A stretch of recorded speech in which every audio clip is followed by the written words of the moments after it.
இந்த இரவு வேளையிலும் கர்த்தர் நம்மோடு கூட வார்த்தையினால் இடைப்பட்டு நம்மை ஆசீர்வதிப்பாராக. इस रात के समय पर भी परमेश्वर अपने वचन के द्वारा हमसे संपर्क करते हुए हमें आशीषित करें. இந்த கன்வென்ஷன் மீட்டிங்ஸ்லே நாம் யோவான் சுவிசேஷம் 19ஆம் அதிகாரம் 5ஆம் வசனத்தில் சொல்லப்பட்ட இதோ இந்த மனுஷன் என்ற வார்த்தையின் அடிப்படையில் நாம் தியானித்து வருகிறோம். इस कन्वेंशन में जैसे यूहन्ना रचित सुसमाचार का 19:5 में देख ये पुरुष, इस वचन के आधार पर हम अध्ययन करते आ रहे हैं.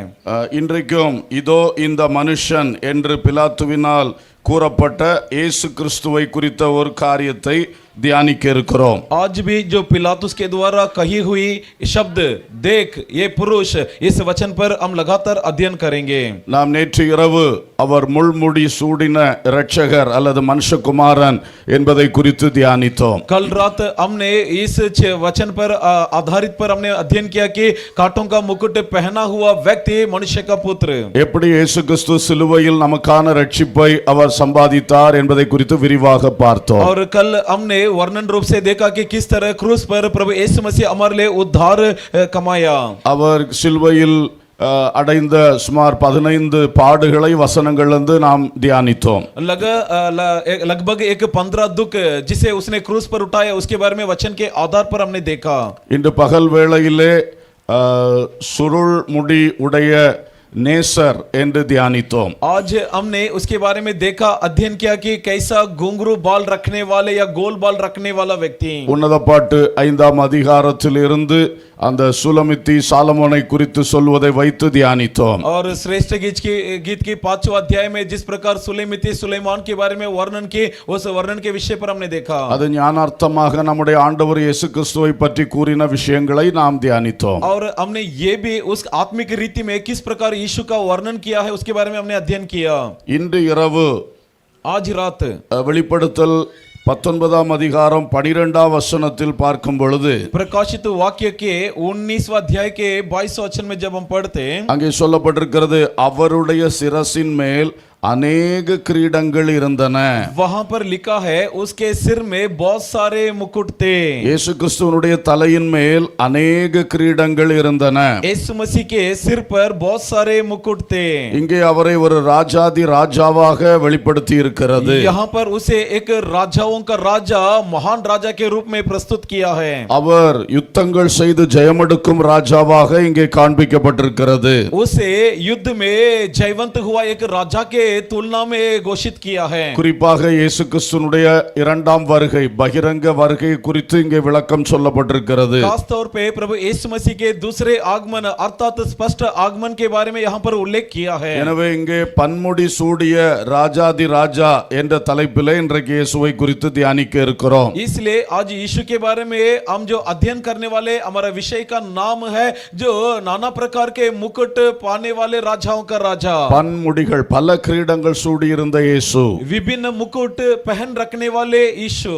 இங்கே நாம் வெளிப்படுத்தல் 19ஆம் அதிகாரம் 11ஆம் வசனத்திலிருந்து 16ஆம் வசனம் வரைக்கும் பார்க்கும் பொழுது, यहाँ पर प्रकाशित वाक्य 19वां अध्याय के 11वें वचन से 16वें वचन तक जब हम पढ़ते, 11 கவனியுங்கள். 11 पर ध्यान दीजिए. பின்பு பரலோகம் திறந்திருக்க கண்டேன், फिर मैंने स्वर्ग को खुला हुआ देखा, இதோ ஒரு வெள்ளை குதிரை காணப்பட்டது.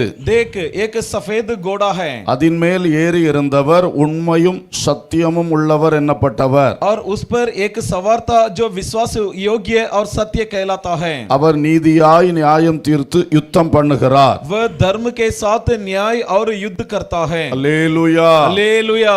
இந்த சம்பவம் எப்பொழுது நடக்க போகிறது? ये घटना कब होने वाला है? இன்று நாம் வாழ்ந்து கொண்டிருக்கிற இந்த காலத்திலே திடீரென்று ஆண்டவராய் இயேசு கிறிஸ்து வருவார். आज जिस जमाने में हम जी रहे, अचानक प्रभु यीशु आ जाएगा. அவர் ஆகாயத்தில் வெளிப்படுவார் என்று வசனங்கள் நமக்கு தெளிவாய் சொல்லுகிறது. क्योंकि वचन हमें स्पष्ट सिखलाती है कि वो आकाश में प्रकट होगा. ஆண்டவர் இயேசு பரலோகத்திலிருந்து இறங்கி ஆகாயத்தில் வருவார். प्रभु यीशु मसीह स्वर्ग छोड़कर आसमान में से आएगा. 1 தெசலோனிக்கே 4ஆம் அதிகாரம் 17-18 வசனங்கள் அதை அழகாய் சொல்லுகிறது. और जिसके बारे में पहला தெசலோனிக்கே के 4 अध्याय का 17वां-18वां वचन में उल्लेख है. இயேசு பெரிய தூதர் கூட்டத்தோடு வருவார். यीशु मसीह बहुत बड़ी स्वर्गदूतों के सेना समेत आएगा. அவர் ஆகாயத்தில் வெளிப்படும் பொழுது वो जब आकाश में प्रकट होगा, பூமியிலே கிறிஸ்துவுக்குள் மரித்திருக்கிற பரிசுத்தவான்கள் உயிர் தெழும்பி ஆகாயத்தில் அவரை சந்திப்பார்கள். तब इस धरती में जो कोई संत लोग मसीह में मरे वे जी उठकर आसमान में उसके साथ मुलाकात करेंगे. ஒரு இமைப்பொழுதிலே அவர்களோடே கூட பூமியில் அந்த நேரம் உயிரோடு இருக்கும் பரிசுத்தவான்களும் எடுத்துக்கொள்ளப்பட்டு இயேசுவோடு சேர்க்கப்படுவோம். और उसी के साथ जितने भी संत लोग इस धरती में जीवित है वो भी एक चुटकी भर में रूपांतर होकर उसके साथ उठा लिए जाएंगे. அந்த முதற்பலன் உயிர்த்தெழுதலில் பங்கு பெற்ற யாவரையும் அவர் பிதாவின் சமூகத்திற்கு அழைத்து செல்லுவார். और जो कोई इस पहिलौटे पुनरुत्थान में शामिल हो उन्हें परमेश्वर ले जाकर पिता के पास ले चलेगा. அங்கே வெளிப்படுத்தல் 4-5 அதிகாரங்களில் காண்கிறபடி 7 ஆண்டுகள் அங்கே சில சம்பவங்கள் நடைபெறும். वहां पर जैसे प्रकाशित वाक्य 3-4-5 अध्याय में पढ़ते वहां पर मध्य आसमान में 7 वर्षों का शासन होगा. அந்த 7 ஆண்டுகளுக்கு ஆட்டுக்குட்டியானுடைய கல்யாண விருந்து என்று உவமை பெயர் சூட்டப்பட்டிருக்கிறது. और उस 7 सालों के लिए दृष्टांत रूप से एक नाम दिया गया है. वो नाम है मेमना मसीह का ब्याह का दिन. இப்படி முதற்பலன் உயிர்த்தெழுதலிலே எடுத்துக்கொள்ளப்படுதலிலே பங்கு பெற்ற நாம் அனைவரும் கர்த்தரோடு கூட பிதாவின் சன்னிதானத்தில் 7 ஆண்டுகள் காணப்படுவோம். इस प्रकार जो कोई इस पहलोटे आगमन में प्रथम आगमन में सहभागित्व होए वे इस 7 साल तक प्रभु यीशु के साथ परमेश्वर के साथ राज करेंगे. அதே 7 ஆண்டுகள் பூமி அந்திகிறிஸ்துவின் ஆட்சிக்கு ஒப்புக்கொடுக்கப்படும். और वही 7 साल ये धरती मसीह विरोधी के हाथों में सौंपा जाएगा. ஆதி முதலே கிரியை செய்து கொண்டிருக்கிற வலுசர்ப்பமாகிய பிசாசானவன் அந்திகிறிஸ்துவை அதிகிறிஸ்துவுக்கு தன்னுடைய அதிகாரத்தை சிங்காசனத்தை கொடுத்து அவனை பலப்படுத்துவான். दुष्ट आत्मा जो अजगर कहला जाता जो आरंभ से कार्य करते आ रहा है वो अपना सारी ताकत इसे मसीह विरोधी को देकर उसे मजबूत कराएगा. அந்த அந்திகிறிஸ்துவோடு கூட ஒரு கள்ளத்தீர்க்கதரிசியும் இருப்பான். और ये मसीह विरोधी के साथ एक झूठी भविष्यवक्ता भी होगा. இவர்கள் இருவரை குறித்து மிருகம் மிருகம் என்று வெளிப்படுத்தலில் சொல்லப்பட்டிருக்கிறது. इन दोनों के बारे में प्रकाशित वाक्य में लिखा है कि इन्हें पशु पशु करके लिखा है. வெளிப்படுத்தல் 13 முதல் பகுதியில் சமுத்திரத்திலிருந்து எழும்பி வருகிற மிருகம் என்று அந்திகிறிஸ்துவை குறித்து சொல்லி இருக்கிறது. प्रकाशित वाक्य की 13 अध्याय का पहला वचन में मसीह विरोधी के बारे में लिखा है कि समुद्र से उभरने वाला पशु.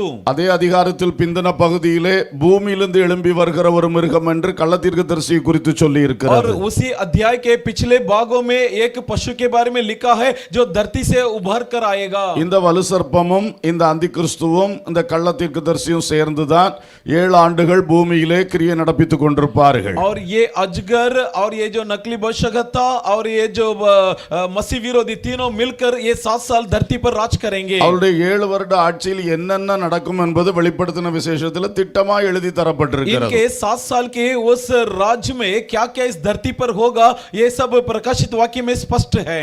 கர்த்தர் முன்குறித்து வைத்தபடி கிரியை நடக்கும். परमेश्वर जैसे पहले से निर्णय कर लिया वैसे ही कार्यक्रम होंगे. எந்த வலுசர்ப்பமா இருக்கட்டும் எந்த பிசாசா இருக்கட்டும் எந்த அரசியல்வாதியா இருக்கட்டும் தேவன் வகுத்ததுக்கு மேல ஒண்ணுமே செய்ய அவனுக்கு அதிகாரம் கிடையாது. चाहे कोई भी सियासी नेता क्यों ना हो या कोई भी अजगर क्यों ना हो या कोई भी शैतान क्यों ना हो परमेश्वर ने जो ठान लिया उसके ऊपर उसे बढ़कर कुछ हो नहीं सकता. நான் சொன்னேனே நாம் எடுத்துக்கொள்ளப்பட்டு பிதாவின் சமூகத்தில் 7 வருடங்கள் இருப்போம் என்று. मैंने कहा था कि हम उठा लिए जाएंगे और पिता के सम्मुख में 7 साल रहेंगे. அந்த சேம் டைம் தான் கீழே அந்திகிறிஸ்துவின் ஆட்சி. और उसी समय पर यहाँ नीचे किसका शासन? मसीह विरोधी का. மேலே என்ன நடக்கும்? ऊपर क्या होगा? வசனங்களின்படி பார்க்கும் பொழுது वचन के मुताबिक देखा जाए பிதாவானவர் இயேசு கிறிஸ்துவை கனப்படுத்துவார். पिता परमेश्वर यीशु मसीह का आदर करेगा.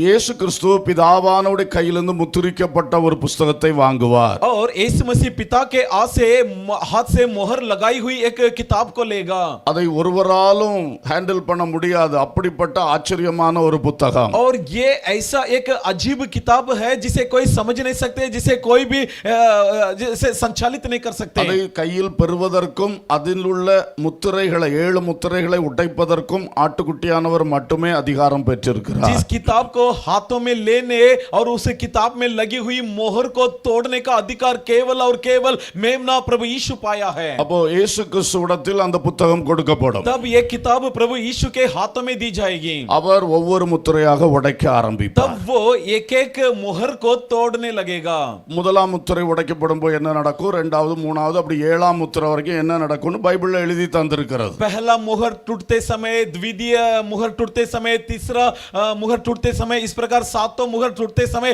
इस धरती पर क्या घटनाक्रम होगा सब हमें स्पष्ट लिखा है।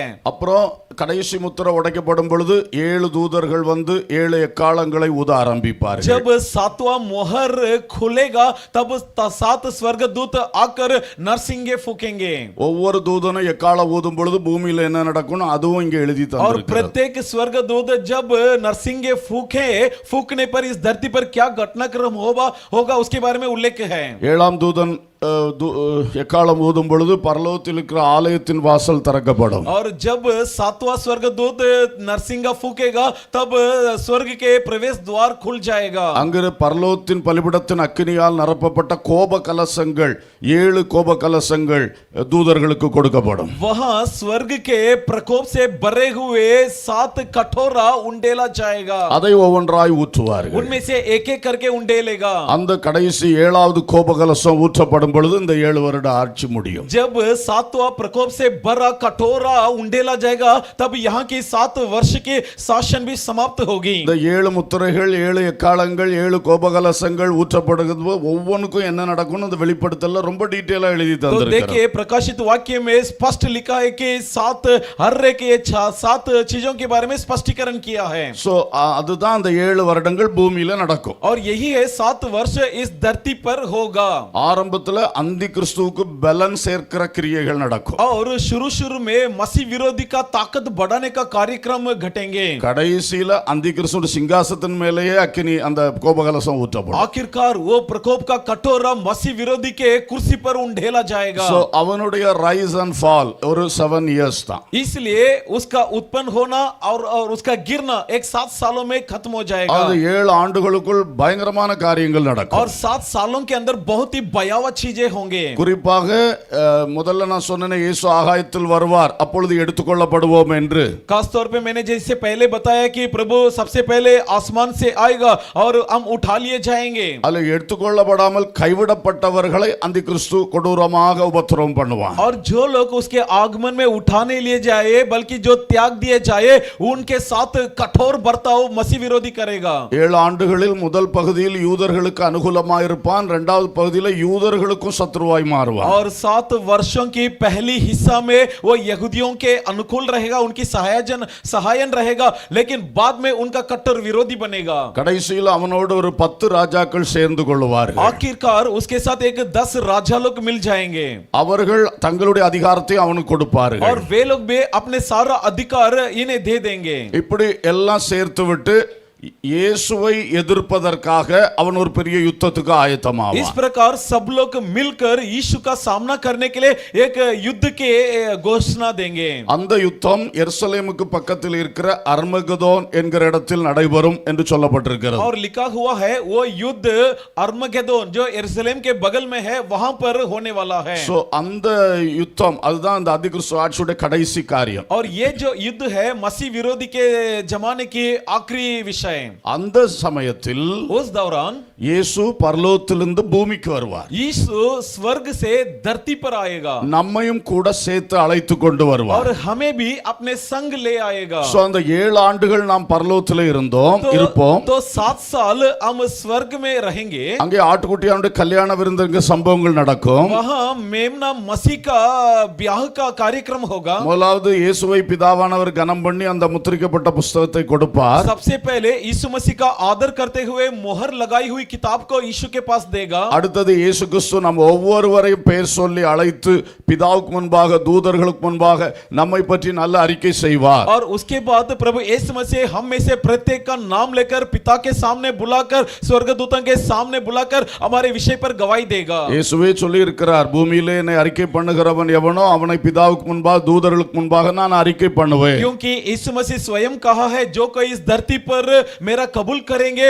मैं पिता के सामने और दूतों के सामने उनका कबूल करूंगा। அவ பேர் சொல்லி பாராட்டுகிறது மட்டுமல்ல அவனுடைய செய்கைகளுக்கு தக்கதான பலனை தருவேன்னு சொன்னது போல நமக்கு அந்த பரிசுகள் எல்லாம் மகிமையின் பங்குகள் வழங்கப்படும். और जैसे उसने कहा कि ना केवल हमारे नाम लेकर वहां पर तारीफ की जाए बल्कि हर के करनी के अनुसार कर्म के अनुसार हमें बख्शिश यानी इनाम भी दी जाएगी, நமக்கு மிகுந்த சந்தோஷம் உண்டாயிருக்கும். जहां पर हमें बहुत कुशल मिलेगा.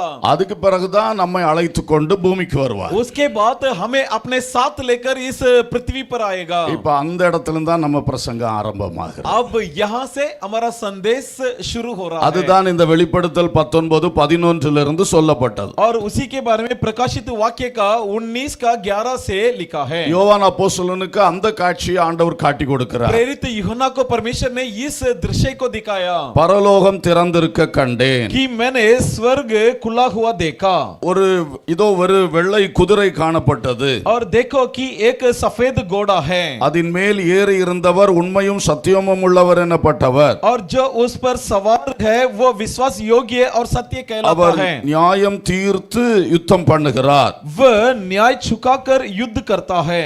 இப்போ அவரை பற்றி அழகாய் சொல்லி இருக்கிறது. अब उसके बारे में यहाँ पर स्पष्ट लिखा है. கொஞ்சம் பாயிண்டாக பார்ப்போம். बिंदु बिंदुवार तरीके से हम देखेंगे. இங்கே அவர் ஒரு பெரிய ஒரு புறப்படுதல் அங்கே நடக்கிறது பரலோகத்திலே. यहाँ पर स्वर्ग से एक बहुत बड़ा प्रारंभ यानी रवाना होता है. அவர் வெள்ளை குதிரை மேல் ஏறிக்கொண்டு பரலோகத்திலிருந்து நேரா பூமியில எருசலேம் பக்கத்தில் இருக்கிற ஒலிவமலைக்கு வந்து இறங்க போகிறார். वो स्वर्ग से सफेद घोड़े में सवार होकर यरूशलेम के बगल में स्थित जैतून पहाड़ में आकर उतरने वाला है. அல்லேலூயா. हालेलुया. அப்போ இதுக்கு முன்னாடி இயேசு சிலுவைக்கு போறதுக்கு முன்னாடி இதே ஒலிவ மலையிலிருந்து ஒரு கழுதையை தெரிந்து கொண்டு கழுதையின் மேல் பவனி வந்து எருசலேமுக்கு போனார். और इसी प्रकार यीशु मसीह क्रूस पर जाने से पहले यरूशलेम से एक गधा को चुनकर उस गधा में वास होकर गया.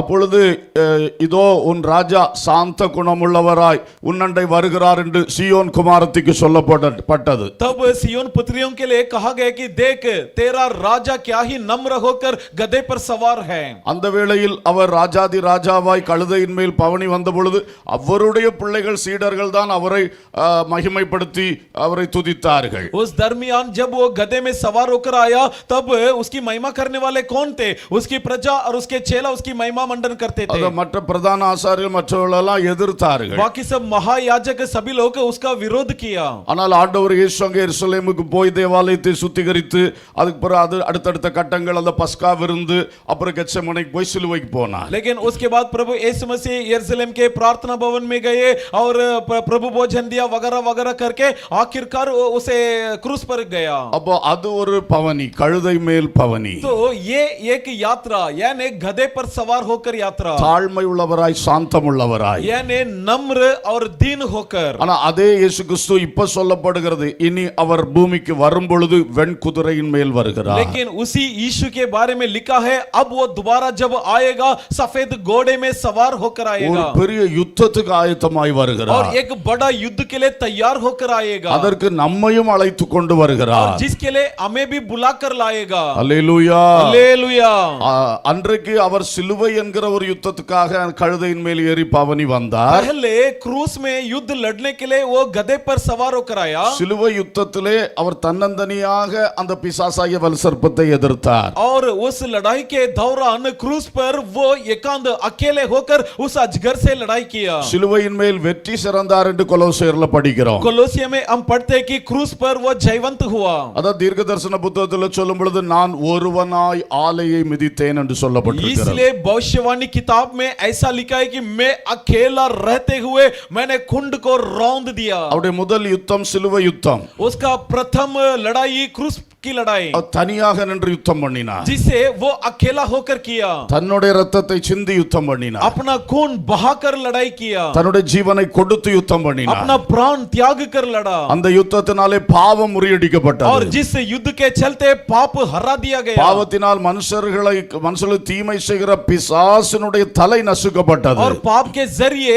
इंसान को पाप में गिराने वाले शैतान की सिर कुचला गया. அங்கே பாவத்தின் காரணமான சாபம், வியாதி, பிசாசின் கிரியை இதெல்லாவற்றிலும் மனுஷனுக்கு ஜெயம் உண்டாயிற்று. वहां पाप की मजदूरी जितने भी है यानी पाप श्राप शैतान के काम सब नष्ट किया गया. இப்போ ஒரு வித்தியாசமான யுத்தத்திற்காக வரப்போகிறார். अब एक अलग तरह के युद्ध के लिए आने वाला है. அர்மகதோனிலே யுத்தம் ஆயத்தமாக இருக்கிறது. जी हाँ, अर्मगेदोन में लड़ाई तैयार है. அதே வலுசர்ப்பத்தின் தலைமையிலே उसी अजगर की नेतृत्व में இப்பொழுது அந்தி கிறிஸ்து கூட இருக்கிறார். अब मसीह विरोधी भी उसके साथ है. கள்ள தீர்க்கதரிசி கூட இருக்கிறார். अब झूठी भविष्यवक्ता भी उसके साथ है. குறிப்பாக 10 புறஜாதி ராஜாக்கள் கூட நிற்கிறார்கள். खास तौर पे 10 पराई देश के राजा लोग भी उसके साथ खड़े हैं. அந்த ராஜாக்களுடைய ஜனக்கூட்டங்கள் வந்து நிற்கிறது. उन राजाओं के लोग सब आकर वहां पर खड़े हैं. பயங்கரமான யுத்த வீரர்கள் வந்து நிற்கிறார்கள். बहुत ही भयानक भयानक सैनिक लोग आकर उपस्थित हैं பெரிய பெரிய ஆயுதங்களோடு வருகிறார்கள். और बड़े बड़े हथियार के साथ आए हुए हैं. அப்படி ஒரு பெரிய அர்மகதோன் யுத்தத்துக்கு இன்றைக்கு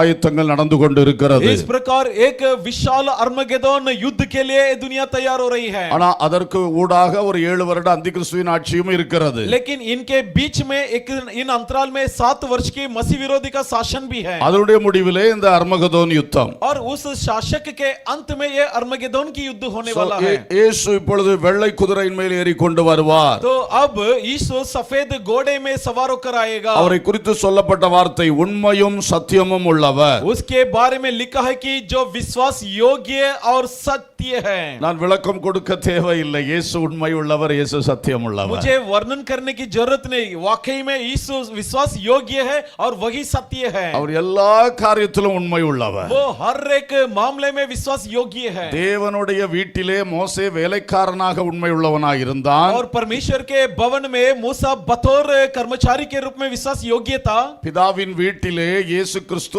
அதிகாரியாக உண்மை உள்ளவராய் இருக்கிறார். और उसी प्रकार पिता के घर में यीशु मसीह अधिकार प्राप्त करते हुए विश्वास योग्य ठहरा அவர் है. தேவனுடைய வீட்டில் உண்மை உள்ளவர். वह परमेश्वर का भवन में विश्वास योग्य है. பிதாவாகிய தேவனுக்கு முற்றிலும் உண்மை உள்ளவர். पिता परमेश्वर के लिए पूर्ण रूप से वह विश्वास योग्य रहे. பிதா எதற்காக இயேசுவை உலகத்தில் மனுஷகுமாரனாய் அனுப்பினாரோ அதை 100% உண்மையாய் செய்து और முடித்தார். जिस मकसद पिता ने इस धरती में मानव का पुत्र बनाकर भेजा मकसद को पूर्ण रूप से पूरा किया. அந்த பிதாவின் சித்தத்தை நிறைவேற்ற தன் ஜீவனையும் இரத்தத்தையும் சிலுவையில் கொடுக்க வேண்டியதாக இருந்தது. और पिता की इच्छा निभाने के लिए क्रूस पर अपने जान गंवाना पड़ा, अपना खून बहाना पड़ा. அதிலும் இயேசு கிறிஸ்து கடைசி நிமிஷம் வரை உண்மை உள்ளவராய் और இருந்தார். जिस सिलसिले में भी प्रभु यीशु मसीह आखिरी समय तक विश्वास योग्य रहे. அவருடைய போதனைகளில் அவர் உண்மை உள்ளவராய் இருந்தார். वह अपने शिक्षा में विश्वास योग्य रहे. அவர் செய்த அற்புதங்களில் கூட தேவனுக்கு உண்மை உள்ளவராய் இருந்தார். वह जितने भी चिन्ह चमत्कार किए उनमें भी प्रभु के लिए वह विश्वास योग्य रहे. வல்லமை அதிகாரமும் கையில இருக்குன்னு கண்டபடி அற்புதம் செய்யவில்லை. हाँ, मेरे हाथ में सामर्थ्य है,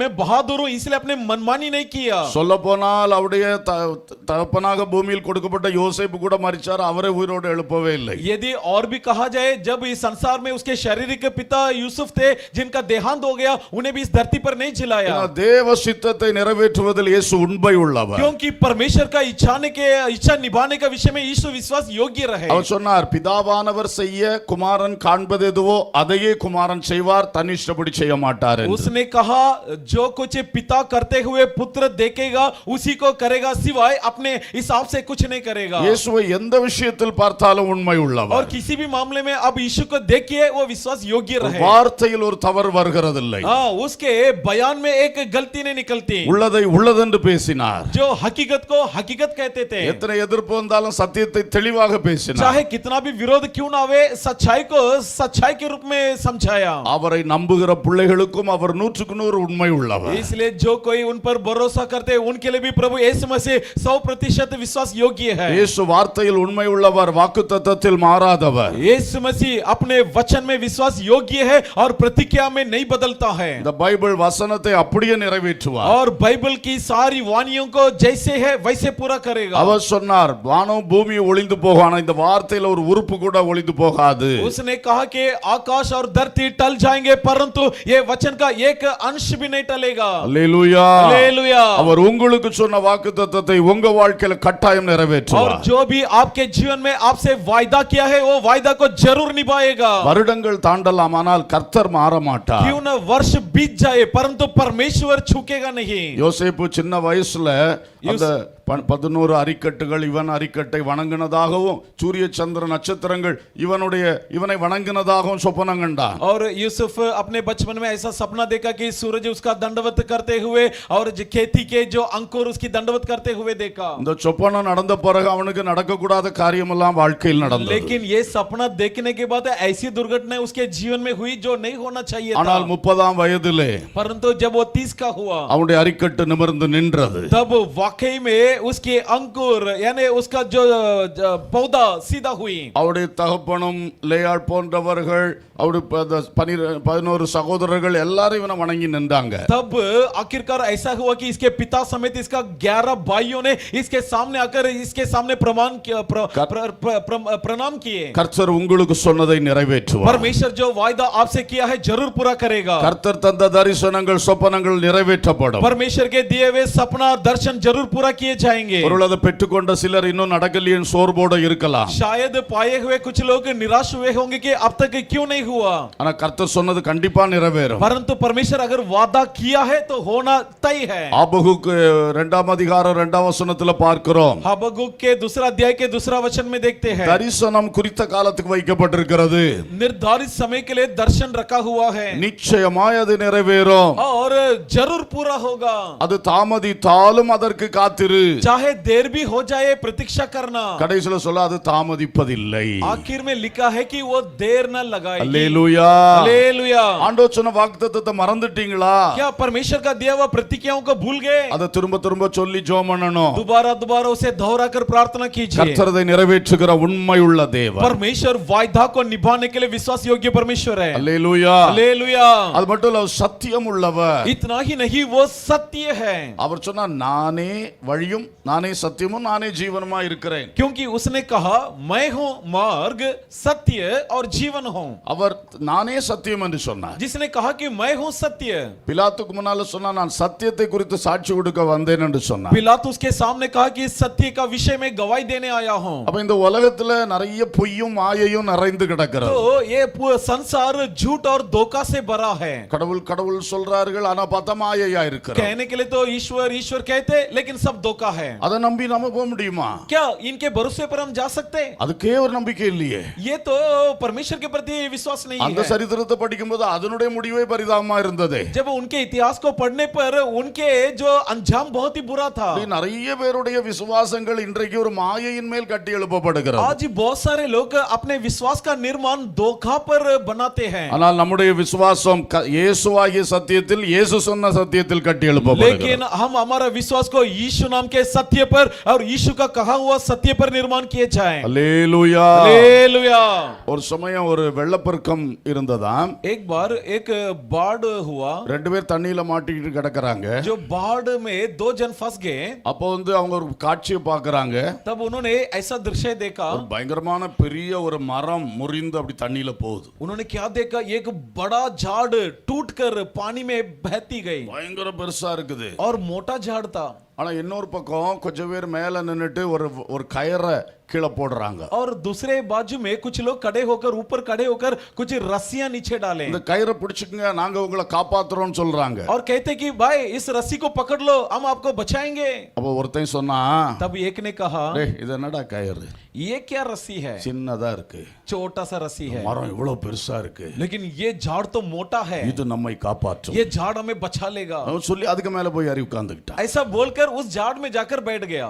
அதே முறிஞ்சு போயிட்டு இருக்கு தண்ணியில. जबकि वो झाड़ खुद टूटकर पानी में बह रहा है. பார்க்கத்தான் பெருசா தெரியுது. दिखने में मोटा है. ஆனா அதே நிலை இல்லாம போயிட்டு இருக்கு. लेकिन उसका कोई बचने का उपाय नहीं. அவன் அது மேல ஏறி அதோட தண்ணியில போய் அழிஞ்சான். अब ये व्यक्ति उस झाड़ पर बैठ गया और उस पानी में बहकर मिट गया. அடுத்தவன் ரொம்ப ஞானமா இருந்தான். लेकिन दूसरा व्यक्ति था वो बुद्धिमान साबित அந்த हुआ. கயிறு சின்னதா இருந்தாலும் அந்த கயிறை போய் பிடிச்சான். वो भले रस्सी छोटी क्यों न हो लेकिन जाकर रस्सी को पकड़ लिया. அவங்க அப்படியே அவனை தூக்கி மேல எடுத்துட்டாங்க. तब लोगों ने उस रस्सी के सहारे उसे ऊपर खींच लिया. அவன் காப்பாற்றப்பட்டான். तब वो बचाया गया. அல்லேலூயா. हालेलुया. இன்னைக்கு பல தெய்வங்களுடைய அந்த உருவங்களும் அதுவும் இதுவும் பார்த்து நிறைய பேர் அதை நம்பி போயிருவாங்க. आज बहुत सारे जो ईश्वर कहलाते भगवान कहलाते उनकी आकार उनके रूप देखकर लोग उन पर भरोसा करने लगते हैं. கடைசில நம்பிக்கை இல்லை ஏன்னா அங்க சத்தியம் இல்லை.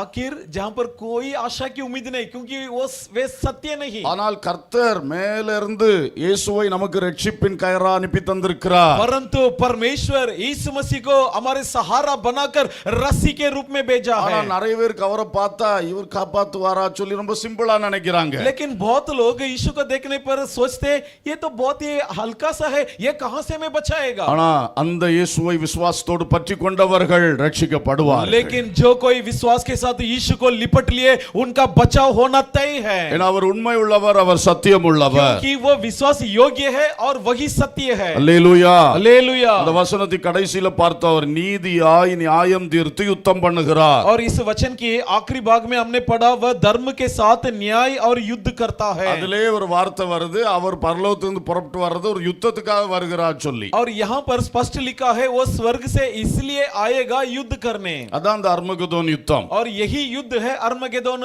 युद्ध।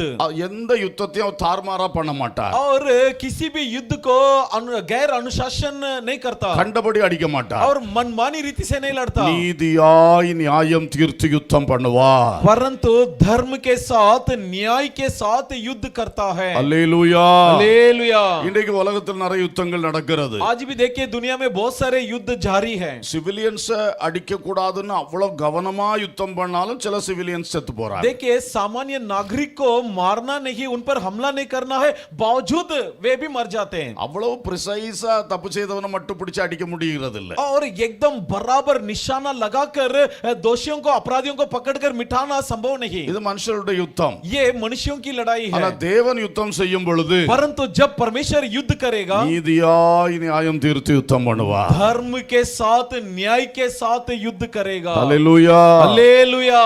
நோவா காலத்திலே அவருக்கு கீழ்ப்படிந்த 8 பேரை கரெக்டா காப்பாத்தினார், மற்ற அனைவரையும் வெள்ளத்தால் அவர் அழித்தார். नूह के जमाने में जिन आठों ने उसकी आज्ञाकारी हुए उन्हें बचा लिया, बाकी सबको बाढ़ में बहा दिया। அந்த பேழைக்கு ஒரு சேதம் வர அவர் அனுமதிக்கவே இல்லை. और उस जहाज पर एक भी हमला होने के लिए परमेश्वर ने जगह नहीं दिया। நீதிமானை காப்பாற்றவும் துன்மார்க்கனை அழிக்கவும் ரொம்ப கரெக்டா இருப்பார். जी हाँ, धर्मियों को बचाने के लिए और दुष्टों का नष्ट करने के विषय पर परमेश्वर बहुत ही सावधान बरतता है। நான் துன்மார்க்கரை அடிச்ச அடியில பாவம் 2 நீதிமானும் செத்து போயிட்டாங்கன்னு சொல்ல மாட்டார். इसलिए ऐसा कहने का संभावना नहीं कि दुष्टों को मारा साथ साथ 2 धर्मी भी मर गए, ऐसा बोलने का संभावना है ही नहीं। சோதோம் கொமோராவிலே அந்த லோத்து குடும்பத்தை கரெக்டா வெளியே எடுத்துட்டு தான் அக்கினி அனுப்புனார். देखिए सोदम अमोरा शहर से लूत समेत उसके परिवार को निकाल दिया, उसके बाद आग से झोंक दिया। அவனே முழு நீதிமான் சொல்ல முடியாது, மனசாட்சியில் வாதிக்கப்பட்ட நீதிமான் பைபிள் சொல்லுது. हम उसे लूत को पूर्ण रीति से धर्मी नहीं कह सकते, क्योंकि बाइबल में लिखा है खुद वो अपने मन से पीड़ित था। இருந்தாலும் அவனை அந்த பொல்லாத அக்கிரமக்காரர்களோடு அழிப்பது நியாயம் அல்ல என்று சொல்லி அவனை காப்பாத்திட்டு தான் மற்றவங்களை அழித்தார். लेकिन फिर भी उसे दुष्टों के साथ मिटाना सही नहीं समझकर उसे बचाकर उसके बाद दुष्टों का घात कर दिया। அப்படித்தான் கர்த்தர் யுத்தம் பண்ணுவார். ऐसा ही परमेश्वर युद्ध करेगा। இந்த வார்த்தையை சொல்லுவதற்காக இந்த அர்மகதோன் யுத்தத்தின் முடிவை பற்றியும் சொல்லி விடுகிறேன். अब मैंने इस वचन को कह दिया, इसलिए इस अर्मगेदोन युद्ध के अंजाम के बारे में भी बता दूंगा। இதே அதிகாரத்தில் 19ஆம் வசனத்திலிருந்து அந்த யுத்தத்தை பற்றி சொல்லி இருக்கிறது. इसी अध्याय के 19वां वचन से इस युद्ध के बारे में लिखा है। மிருகமும் பூமியின் ராஜாக்களும் அவருடைய சேனைகளும் குதிரையின் மேல் ஏறி இருக்கிறவரோடும் அவருடைய சேனையோடும் யுத்தம் பண்ணும்படி கூடி வர கண்டேன். पशु और पृथ्वी के राजाओं और उनकी सेनाओं को उस घोड़े में सवार और उसकी सेना से लड़ने के लिए इकट्ठे देखा। நான் ஏற்கனவே சொன்னேன், மிருகம்னா அந்தி கிறிஸ்து. मैंने पहले से बताया पशु यानी कौन है? मसीह विरोधी। இந்த பூமியின் ராஜாக்கள்னா அவனோடு கடைசியில சேர்ந்து கொள்ளக்கூடிய 10 ராஜாக்கள். इस पृथ्वी के राजा यानी वो 10 राजा जो अंत में उसके साथ जुड़ जाएंगे, அவர்களுடைய சேனைகள் और उनकी सेना எல்லாம் சேர்ந்து அர்மகதோனில் குதிரையின் மேல் ஏறி இருக்கிறவரோடு யுத்தம் பண்ணுவார்கள். ये सब मिलकर अर्मगेदोन में उसके साथ लड़ेंगे जो घोड़े पर सवार होगा। அதான் இயேசு கிறிஸ்து. वो कौन है? प्रभु यीशु मसीह। யுத்தத்துடைய ரிசல்ட் என்ன? और इस युद्ध के नतीजा क्या है? 20ஆம் வசனம். 20वां वचन, மிருகம் பிடிக்கப்பட்டது, वह पशु पकड़ा गया அந்தி கிறிஸ்து பிடிக்கப்பட்டான். और मसीह विरोधी पकड़ा गया। அடுத்து மிருகத்தின் முன்பாக செய்த அற்புதங்களால் அதன் முத்திரையை தரித்தவர்களையும் அது சொரூபத்தை வணங்கினவர்களை மோசம் போக்கின கள்ள தீர்க்கதரிசியும் கூட பிடிக்கப்பட்டார். और वो झूठे भविष्यवक्ता भी पकड़ा गया जो लोगों के सामने नकली चमत्कार, नकली चिन्ह, नकली अद्भुत काम किया. இது அடுத்த மிருகம். ये अगला पशु. இந்த ரெண்டு பிடிக்கப்பட்டது. ये दोनों पकड़े गए. இருவரும் கந்தகம் எரிகிற அக்கினி கடலிலே உயிரோடே தள்ளப்பட்டார்கள். ये दोनों जीते जी उस आग की झील में जो गंधक से जलती है डाले गए. அது ரெண்டையும் தூக்கி டைரக்டா அக்கினி கடல்லே போட்டுட்டார். अब ये दोनों को उठाकर सीधा आग के झील में डाल दिया. போட்டுட்டான்னு சொல்ல இனி போட போகிறார். डाल दिया मतलब डाला नहीं, अब डालने वाले हैं. அடுத்து பாருங்க 21ஆம் வசனம், மற்றவர்கள். अगला देखिए 21 में शेष लोग. இந்த ரெண்டு பேர் தவிர மற்ற 10 ராஜாக்கள், ये दोनों को छोड़कर बाकी बचे हुए 10 राजा அவங்களோடு வந்து மகா திரளான சேனைகள், और उनके साथ कड़ी हुई बड़ी सेना. இவர்கள் குதிரையின் மேல் ஏறினவருடைய வாயிலிருந்து புறப்படுகிற பட்டயத்தால் கொல்லப்பட்டார்கள். ये लोग उस व्यक्ति से मुंह से निकलने वाली तलवार से मारे गए जो घोड़े पर सवार थे. அவர்களுடைய மாம்சத்தினால் பறவைகள் யாவும் திருப்தி அடைந்தன. और उनके मांस खाकर सारे पक्षियां संतुष्ट हो गई. ஒரே யுத்தம், एक युद्ध, அது முடிவுகளை பாருங்க. लेकिन नतीजा देखिए. அந்தி கிறிஸ்துவும் கள்ள தீர்க்கதரிசியும் டைரக்டா அக்கினி கடல்ல போட்டாரு. और मसीह विरोधी और झूठी भविष्यवक्ता को सीधा उठाकर आग के झील में डाल दिया. அதுகளோடு கூட வந்த எல்லாரையும் கொன்று விட்டார். परंतु जितनों ने उनके साथ आया उन सभी का खात्मा कर दिया. அப்படியே மனித பிரேதங்கள் குவிந்து கிடக்கும். और इस प्रकार मनुष्यों की लाश के ढेरा पड़ जाएगा. பறவைகள் வந்து விருந்து சாப்பிட்டு கொண்டிருக்கும். जहाँ पर पक्षी आकर उनकी मांस खाएंगी. அடுத்தது பாருங்க, ஒரு இன்னொன்னு இருக்க வலு சர்ப்பம். अगला एक बचा है ना, कौन सा? अजगर. 20ஆம் அதிகாரம் முதல் 2 வசனங்களில் படிக்கிறோம். 20वां अध्याय के पहला 2 वचन में पढ़ते हैं, அவனை பிடித்து பாதாளத்திலே சிறை வைத்தார். उसे पकड़कर वो अथाह कुंड में उसे गिरफ्त कर दिया. அவனுக்கு இன்னும் ஒரு 1000 வருடம் அவர் கொடுக்க போறார். और एक 1000 वर्ष उसके लिए. அவர் 1000 வருடம் அரசாட்சி செய்து முடிச்ச பிறகு அவனை விடுதலையாக்க போறார். अब प्रभु यीशु का 1000 वर्ष का प्रभुता के बाद उसे रिहा करेगा. அதுக்காக அவனை ஜெயில்ல போட்டிருக்கார். इसलिए उसे गिरफ्त कर डाल दिया. ஒவ்வொருத்தருக்கும் ஒவ்வொரு விதமான நியாய தீர்ப்பு. देखिए एक एक के साथ अलग तरीके के न्याय किया गया. அதான் சொல்லுது, நியாயமாய் நீதியாய் நியாயம் தீர்த்து யுத்தம் பண்ணுவார். इसलिए कहा गया कि वह धर्म के साथ न्याय के साथ युद्ध करता है. ரெண்டு பேருக்கு டைரக்டா தண்டனை, और दोनों को सीधा सीधा दंड, மற்ற கூட்டத்துக்கெல்லாம் சாவு. बाकी झुंड को मार डाला. சாவுன்னா என்ன? கடைசியில வெள்ளை சிங்காசனத்தை திரும்ப இதுகளெல்லாம் எழுப்பி கொண்டு வந்து நியாயம் தீர்ப்பார். मरना यानी उस वक्त मरवा दिया और आखिर सफेद सिंहासन में न्याय चुकाने के लिए जिलाएगा. அப்போ அந்த வலு சர்ப்பம் சிறை வைப்பு. अब अजगर के साथ क्या किया गया? उसे गिरफ्त कर दिया ஏன்னா गया. அடுத்தது ஒரு 1000 வருடம் இயேசு இந்த பூமியை அரசாள போகிறார். क्योंकि इन घटनाक्रम के बाद एक 1000 वर्ष यीशु इस धरती पर राज करने वाला அப்ப है. இந்த பிசாசுங்க கிரியை செய்யக்கூடாது. तब ये शैतान यहाँ कर कार्य नहीं करना है. அதனால தான் அவனை சிறை வைக்கிறார். इसलिए उसे गिरफ्त कर दिया. நீதியாய் நியாயம் தீர்த்து யுத்தம் பண்ணுவார். धर्म के साथ न्याय के साथ युद्ध करता है. அல்லேலூயா. हालेलुया. அர்மகதோன்ல மட்டும் இல்ல, இன்னைக்கும் அப்படித்தான் செஞ்சிட்டு இருக்கிறார். ना सिर्फ अर्मगेदोन में बल्कि आज भी वैसा ही कर रहा है. நீங்களும் பலரால் பாதிக்கப்பட்டவர்கள் இருக்கலாம். यहाँ भी बहुत सारे लोग दूसरों से प्रभावित हो सकते हैं. வேலை செய்யற இடத்துல பாதிப்பு உண்டாக்குறாங்க. नौकरी स्थल में लोग आपको नुकसान पहुंचाते होंगे. குடியிருக்கிற இடத்துல தீமை செய்யறாங்க. आपके रिहायशी इलाका में लोग आपको नुकसान पहुंचाते சொந்த होंगे. குடும்பத்திலிருந்து கஷ்டங்கள் आपके எழும்புகிறது. अपने परिवार से लोग आपके खिलाफ लड़ते होंगे. வெளியே சொல்ல முடியாத வேதனைகளும் நடக்கிறது. ऐसा दर्दनाक चीजें भी होती है जिसे हम बाहर बयान नहीं कर सकते. ஆனால் எந்த வேதனைனாலும் ஆண்டவர்ட்ட நீங்க தைரியமா சொல்லலாம். लेकिन चाहे आपका कौन सा भी दुख हो, आप स्पष्ट परमेश्वर को बता सकते हैं. அவர் கரெக்டா நியாயம் தீர்ப்பார். तब वो धर्म के साथ न्याय चुकाएगा. அவர் சரியாக தண்டிக்க வேண்டியவளை தண்டிப்பார், காப்பாற்ற வேண்டியவளை காப்பாற்றுவார். ठीक, जिन्हें दंड देना है उन्हें दंड देगा और जिन्हें बचाना है उन्हें अवश्य बचा लेगा. So, இப்படிப்பட்ட ஒரு கர்த்தர். तो इसलिए हमारा ऐसा महान परमेश्वर. இனி 12ஆம் வசனம் பார்ப்போம். अब 12वां वचन में पढ़ेंगे. அங்கே சொல்லப்பட்டிருக்கிறது, वहां पर लिखा है, அந்த குதிரையின் மேல் ஏறி இருந்தவர் जो उस घोड़े पर बैठा था அவருடைய கண்கள் அக்கினி ஜுவாலை போல இருந்தன.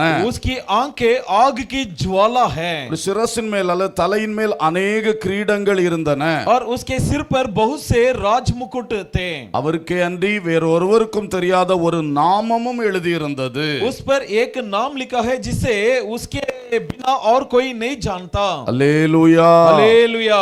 இதை குறித்து பார்க்கும் பொழுது इसके बारे में हम जब देखते हैं அவருடைய கண்கள் அக்கினி ஜுவாலை போல் இருந்தன. उसकी आंखें आग की ज्वाला के जैसा था. இன்றைக்கு காலையில நம்ம உன்னத பாட்டுல படிச்சோம். आज सुबह हमने श्रेष्ठ गीत में पढ़ा நேசர் இயேசுவின் கண்கள் प्रेमी यीशु के आंखें தண்ணீர் நிறைந்த நதியோரமா இருக்கிற புறாக்கண்கள். और जल से भरी नदी के किनारों में बैठे हुए कबूतरों के आंखें. அது எவ்வளவு ஒரு அன்பு, எவ்வளவு ஒரு இரக்கம் அதிலே வருகிறது. तो देखिए उसमें कितना करुणा और उसमें कितना प्यार शुमार है. ஒரு கண்ணீர் நிறைந்த கண்கள். कि जल से भरे आंखें நம்முடைய வேதனைகளை அறிகிறவர், जो हमारे दुखों को जानता है, நம்முடைய உள்ளான கஷ்டங்களை அவர் பார்க்கிறார். जो हमारे आंतरिक तकलीफों को देखता है, அன்னாளுடைய கண்ணீரை பார்த்தார். जिसने हन्ना की आंसुओं को देखा அவளுக்கு ஒரு சாமுவேலை கொடுத்தார். उसे एक सैमुएल दे दिया. இந்த கண்ணீரெல்லாம் பார்க்கிற நம்முடைய அன்பின் நேசர். जी हाँ, वो हमारा प्रेमी परमेश्वर है जो हमारे सभी के आंसुओं को देखता है. ஆகாருடைய அழுகுரலை அவர் கேட்டார். और जिसने अज़्यारा की रोने की पुकार को सुना, அவளை அவள் பிள்ளையை சாவிலிருந்து விடுவித்தார். उसे और उसके बेटे को मृत्यु होने से बचा लिया. இதுதான் இன்றைக்கு இயேசு கிறிஸ்து அவருடைய கிருபையை நமக்கு பொழிந்து அருளிக்கொண்டே और இருக்கிறார். इसलिए आज प्रभु यीशु मसीह बहुताई से अपने अनुग्रह हमें प्रदान करता है. ஆனா இப்போ இங்க பார்க்கிறோம் அவருடைய கண்கள் எப்படி இருக்கு, அக்கினி ஜுவாலை போல. लेकिन अब यहाँ पर हम पढ़ते हैं उसके आंखें कैसी है, आग की ज्वाला के समान. பாருங்க நம்முடைய நேசர் இயேசுவுக்கும் நம்முடைய ராஜாதி ராஜா இயேசுவுக்கும் எவ்வளவு வித்தியாசம் வந்துருச்சு. अब देखिए प्रेमी यीशु और राजाओं का महाराज यीशु दोनों का कितना अंतर है. ஏன்னா அவர் என்னைக்கு வரைக்கும் உனக்கு நேசரா இருப்பார், வருகை வரைக்கும். वो कब तक तुम्हारे लिए प्रेमी ठहरेगा, तब तक जब तक उसकी आगमन ना हो. அப்புறம் உண்மையா அவருடைய நேசத்தை அனுபவித்து அவருக்காய் வாழ்ந்த பிள்ளைகளை சேர்த்து கொண்டு அவர் பரலோகத்துக்கு போயிடுவார். और जो लोग सचमुच उसके साथ प्रेम किया, उसे प्रीति रखा, उन्हें अपने साथ लेकर स्वर्ग चले जाएगा. அந்த ரகசிய வருகை நாளில் தானே நீ கர்த்தரை நேசித்து கர்த்தருடைய அன்பை நீ சரியா பாத்திரமா இல்லைன்னா உன்னை கைவிட்டு அந்த கிறிஸ்து ஆட்சி கொடுத்துருவார். लेकिन वास्तविक में अगर आप परमेश्वर से प्रेम नहीं किए, उसे प्यार नहीं किए, तब उसके आगमन में आपको छोड़ देगा. அன்றைக்கு கிருபையின் வாசல் அடைக்கப்பட்டு விடும். तब अनुग्रह के द्वार बंद की जाएगी. அப்புறம் ரட்சிப்பு இல்ல. उसके बाद कोई उद्धार नाम की चीज नहीं. அந்த குறிப்பிட்ட அந்த கைவிடப்பட்டவர்களில் ஒரு கூட்டம் இரத்த சாட்சிகள் மட்டும்தான் மீட்கப்படுவார்கள். और जो लोग छोड़ दिए जाएंगे, त्यागे जाएंगे, उनमें से जो लोग शहीद होंगे वे लोग छुड़ाए जाएंगे. அதுக்கு பிறகு நியாய தீர்ப்பு ஆரம்பிச்சிரும். उसके बाद अदालत शुरू होगा. ஸ்டெப் ஸ்டெப்பா நடக்கும். एक एक कदम एक एक चीज होते जाएगा. அதான் திரும்பி வருகிற ராஜாதி ராஜாவா இயேசு கண்கள் அக்கினி ஜுவாலைகள் போல और இருக்கிறது. इसलिए जो प्रभु यीशु दोबारा आएगा, जो राजाओं का महाराज है, जिसकी आंखें आग की ज्वाला सी होगी. அதிலும் நேரா முதல்ல என்ன பண்ண போறாரு, அந்தி கிறிஸ்து கூட்டத்தை அழிக்க போகிறார். और सबसे पहले सीधा आकर वो क्या करेगा, मसीह विरोधी के झुंड को मिटा देगा. அதனாலதான் அவருடைய கண்கள் அக்கினி ஜுவாலையாய் பற்றி எரிந்து கொண்டு. इसलिए उसके आंख आग की ज्वाला की नाई जलती है. ஹல்லேலூயா. हालेलुया. பெண் குதிரையின் மேல் வருகிறவர், जो सफेद घोड़े पर सवार है, உண்மையும் சத்தியம் உள்ளவர், जो सत्य और विश्वास योग्य है, நீதியாய் நியாயந்தீர்த்து யுத்தம் பண்ணுகிறவர், जो न्याय के साथ युद्ध करता है, கண்கள் அக்கினி ஜுவாலை போல இருந்தது. जिसकी आंखें आग की ज्वाला जैसे थी. ஹல்லேலூயா. हालेलुया. பழைய பாட்டுல ஒரு ஸ்டான்ஸா ஞாபகத்துக்கு வருது. एक पुराने गीत की एक पंक्ति याद आती है. கர்த்தர் இயேசு வருவார், நித்தம் காத்து தவிக்கும் தேவ புத்திரர் களிப்பாய் வானத்தில் சேர்ந்திடுவோம், களிப்பாய் வானத்தில் சேர்ந்திடுவோம். கர்த்தர் இயேசு வருவார், வெண்குதிரை மேல் ஏறி வந்தே கண்கள் நெருப்பாய் மிக ஜொலித்தே, வெண்குதிரை மேல் ஏறி வந்தே கண்கள் நெருப்பாய் மிக ஜொலித்தே, உண்மையும் சத்தியம் நிறைந்தே விண்மணவாளன் ஜெயம் எடுப்பார், உண்மையும் சத்தியம் நிறைந்தே விண்மணவாளன் ஜெயம் எடுப்பார். கர்த்தர் இயேசு வருவார், நித்தம் காத்து தவிக்கும் தேவ புத்திரர் களிப்பாய் வானத்தில் சேர்ந்திடுவோம், களிப்பாய் வானத்தில் சேர்ந்திடுவோம். கர்த்தர் இயேசு வருவார். அல்லேலூயா. हालेलुया। இந்த சம்பவத்தை தான் அந்த பாட்டுல எழுதி और இருக்கிறது. इसी घटना के बारे में उस गीत में उल्लेख है। அவருடைய இரண்டாம் வருகை பகிரங்க வருகை. उसकी दूसरी आगमन अर्थात स्पष्ट आगमन। தொடர்ந்து நாம் பார்ப்போம், அவருடைய சிரசின் மேல் अनेक கிரீடங்கள் இருந்தன. लगातार हम पढ़ते हैं उसके सिर पर बहुत से राज मुकुट थे। அல்லேலூயா. हालेलुया। அவருக்கு அவ்வளவு ஜெயங்கள் அவர் பெற்றிருக்கிறார். यानी मतलब इतनी सारी विजय उसने हासिल किया है, அவருக்கு அவ்வளவு கிரீடங்கள் அவருக்கு சூடப்படும். इसलिए तमाम राज मुकुट उसे पहनाया जाएगा। நம்ம நேத்துக்கு ராத்திரி பார்த்தோம், முள் கிரீடம் அவருக்கு कल சூட்டப்பட்டிருந்தது. रात हमने क्या देखा, कांटों का मुकुट उसे पहना गया। ஆனா இப்போ பார்க்கிறோம் அவருக்கு अनेक கிரீடங்கள். लेकिन अब यहाँ पर हमें देखते हैं क्या मुकुट, राज मुकुट। அப்புறம் அவருக்கு ஒரு வெண் கிரீடம் அப்படின்னு ஸ்பெஷலா இன்னொன்னு சொல்லி இருக்கு. और खास तरह से और एक मुकुट के बारे में लिखा है सफेद मुकुट। கர்த்தர் சித்தமான நாளைக்கு இரவு நம்ம பார்ப்போம். यदि प्रभु की इच्छा हो जिसके बारे में हम कल वर्णन करेंगे। இப்படி அவருக்கு பல கிரீடங்கள். इस प्रकार उन्हें कई सारे राज मुकुट, அந்த கிரீடங்கள் எல்லாம் சூடினவராக அந்த வெண்குதிரையின் மேல் அவர் வருகிறார். और ये सारे मुकुट पहने हुए अवस्था में सफेद घोड़े पर आएगा। அல்லேலூயா. हालेलुया। ஸ்தோத்திரம். அடுத்தது அவருக்கே அன்றி வேறொருவருக்கும் தெரியாத ஒரு நாமமும் எழுதியிருந்தது. और उसके बाद ऐसा एक नाम लिखा था जिसका मतलब उसके सिवा और कोई नहीं जानते थे। அல்லேலூயா. हालेलुया। அந்த விசேஷித்த ஒரு பெயர் அவருக்கு கொடுக்கப்பட்டது. एक विशेष नाम उसे दिया गया, அவருக்கு நிறைய நாமங்கள் உண்டு. और जिनका बहुत सारे नाम है। முதலாவது அவர் வார்த்தை என்பவர், सबसे पहले वचन कहलाता है, அவர் தேவகுமாரன், परमेश्वर का पुत्र। இதெல்லாம் அவருடைய நாமங்கள். ये सब उसके नामों में से एक है।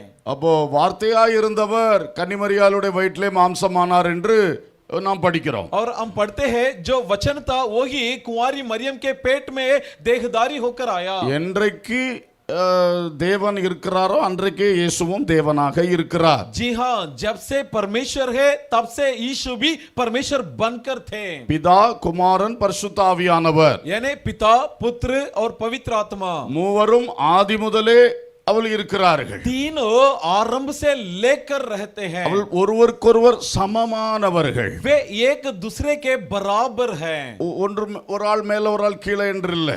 ऐसा नहीं कि एक बड़ा दूसरा छोटा, ऐसा नहीं। அதான் பிலிப்பியர்ல சொல்லி இருக்கு, பிதாவுக்கு சமமா இருப்பதை கொள்ளையாடின பொருளா எண்ணாமல் அதையெல்லாம் வெறுமையாக்கி விட்டு இயேசு பூமிக்கு வந்தார்னு சொல்லி. इसलिए फिलिपियों में लिखा है कि प्रभु यीशु मसीह अपने आप को पिता के बराबर ही बैठना ना चाहा, बल्कि अपने आप को दीन और नम्र बनाकर आया। ஆனா உலகத்துல ஒரு ரட்சிப்பை கட்டளையிடுகிறதுக்கு தான் அவர் மனுஷகுமாரனா இங்க வந்தார். लेकिन मानव का पुत्र बनकर इसलिए जगत पर आया क्योंकि एक उद्धार इस दुनिया को देना था। மற்றபடி ஆதி முதல் என்றென்றும் அவர் தேவகுமாரன். सिवाय आरंभ से लेकर वो हरदम निरंतर परमेश्वर का पुत्र ही था। தேவகுமாரன் சொன்னோன்னா பிதா பெற்றெடுத்த பிள்ளைன்னு நினைச்சிட கூடாது. परमेश्वर का पुत्र यानी आप ऐसा मत सोचो कि पिता ने जन्म दिया, वो पुत्र नहीं। பிதாவினால் சிருஷ்டிக்கப்பட்டவர் நினைச்சிட கூடாது. इसका मतलब ऐसा मत सोचो कि पिता से बनाया हुआ। இந்த வார்த்தைகளால் தான் நிறைய துருபதேசம் ஓடிக்கிட்டு இருக்கு. इन शब्दों के कारण आज ये बहुत जगह पर दुरुपदेश फैल चुका है। முக்கியமா அந்த யெகோவாவின் சாட்சிகளா என்ன சொல்லுவாங்க, இயேசு உருவாக்கப்பட்டவர், சிருஷ்டிக்கப்பட்டவர் சொல்லுவாங்க. खास तौर पे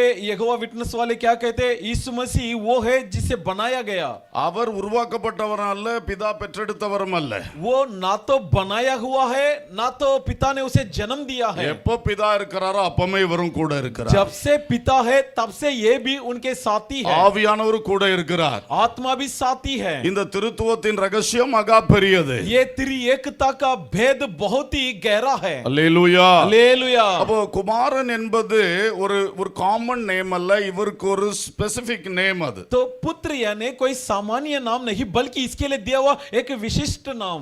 மத்தேயு கடைசி அதிகாரத்திலே சொல்லும் பொழுது, मत्ती के आखिरी अध्याय में कहते समय நீங்கள் பிதா, குமாரன், பரிசுத்த ஆவியின் நாமத்திலே ஞானஸ்நானம் கொடுங்கள். ऐसा लिखा है कि तुम पिता, पुत्र और पवित्र आत्मा के नाम से बपतिस्मा दे दो। பிதான்னு சொன்னோன்னா அப்பா என்று மட்டும் அர்த்தமாகாது. तो पिता कहने पर सिर्फ पिताजी मतलब नहीं देता है। பிதா என்பது அவருக்கே உரிய நாமம். पिता यानी सिर्फ और सिर्फ उसी का नाम। ஆங்கிலத்தில் தெரியும், अंग्रेजी में मालूम है, a father, the father ரெண்டுக்கு வித்தியாசம் உண்டு. अंग्रेजी में ऐसा लिखा है कि ये फादर, दूसरा लिखा है द फादर. a fatherனா ஒரு தகப்பன், ये फादर, ये फादर यानी एक पिता, the fatherனா ஒரே தகப்பன். और द फादर यानी एक पिता. இந்த the father என்பது பரலோக பிதாவானவருடைய ஒரு தனிப்பட்ட பெயர். ये जो द फादर, ये जो है स्वर्गीय पिता के एक नाम, அவருடைய நாமம். उसका नाम. அதே மாதிரி the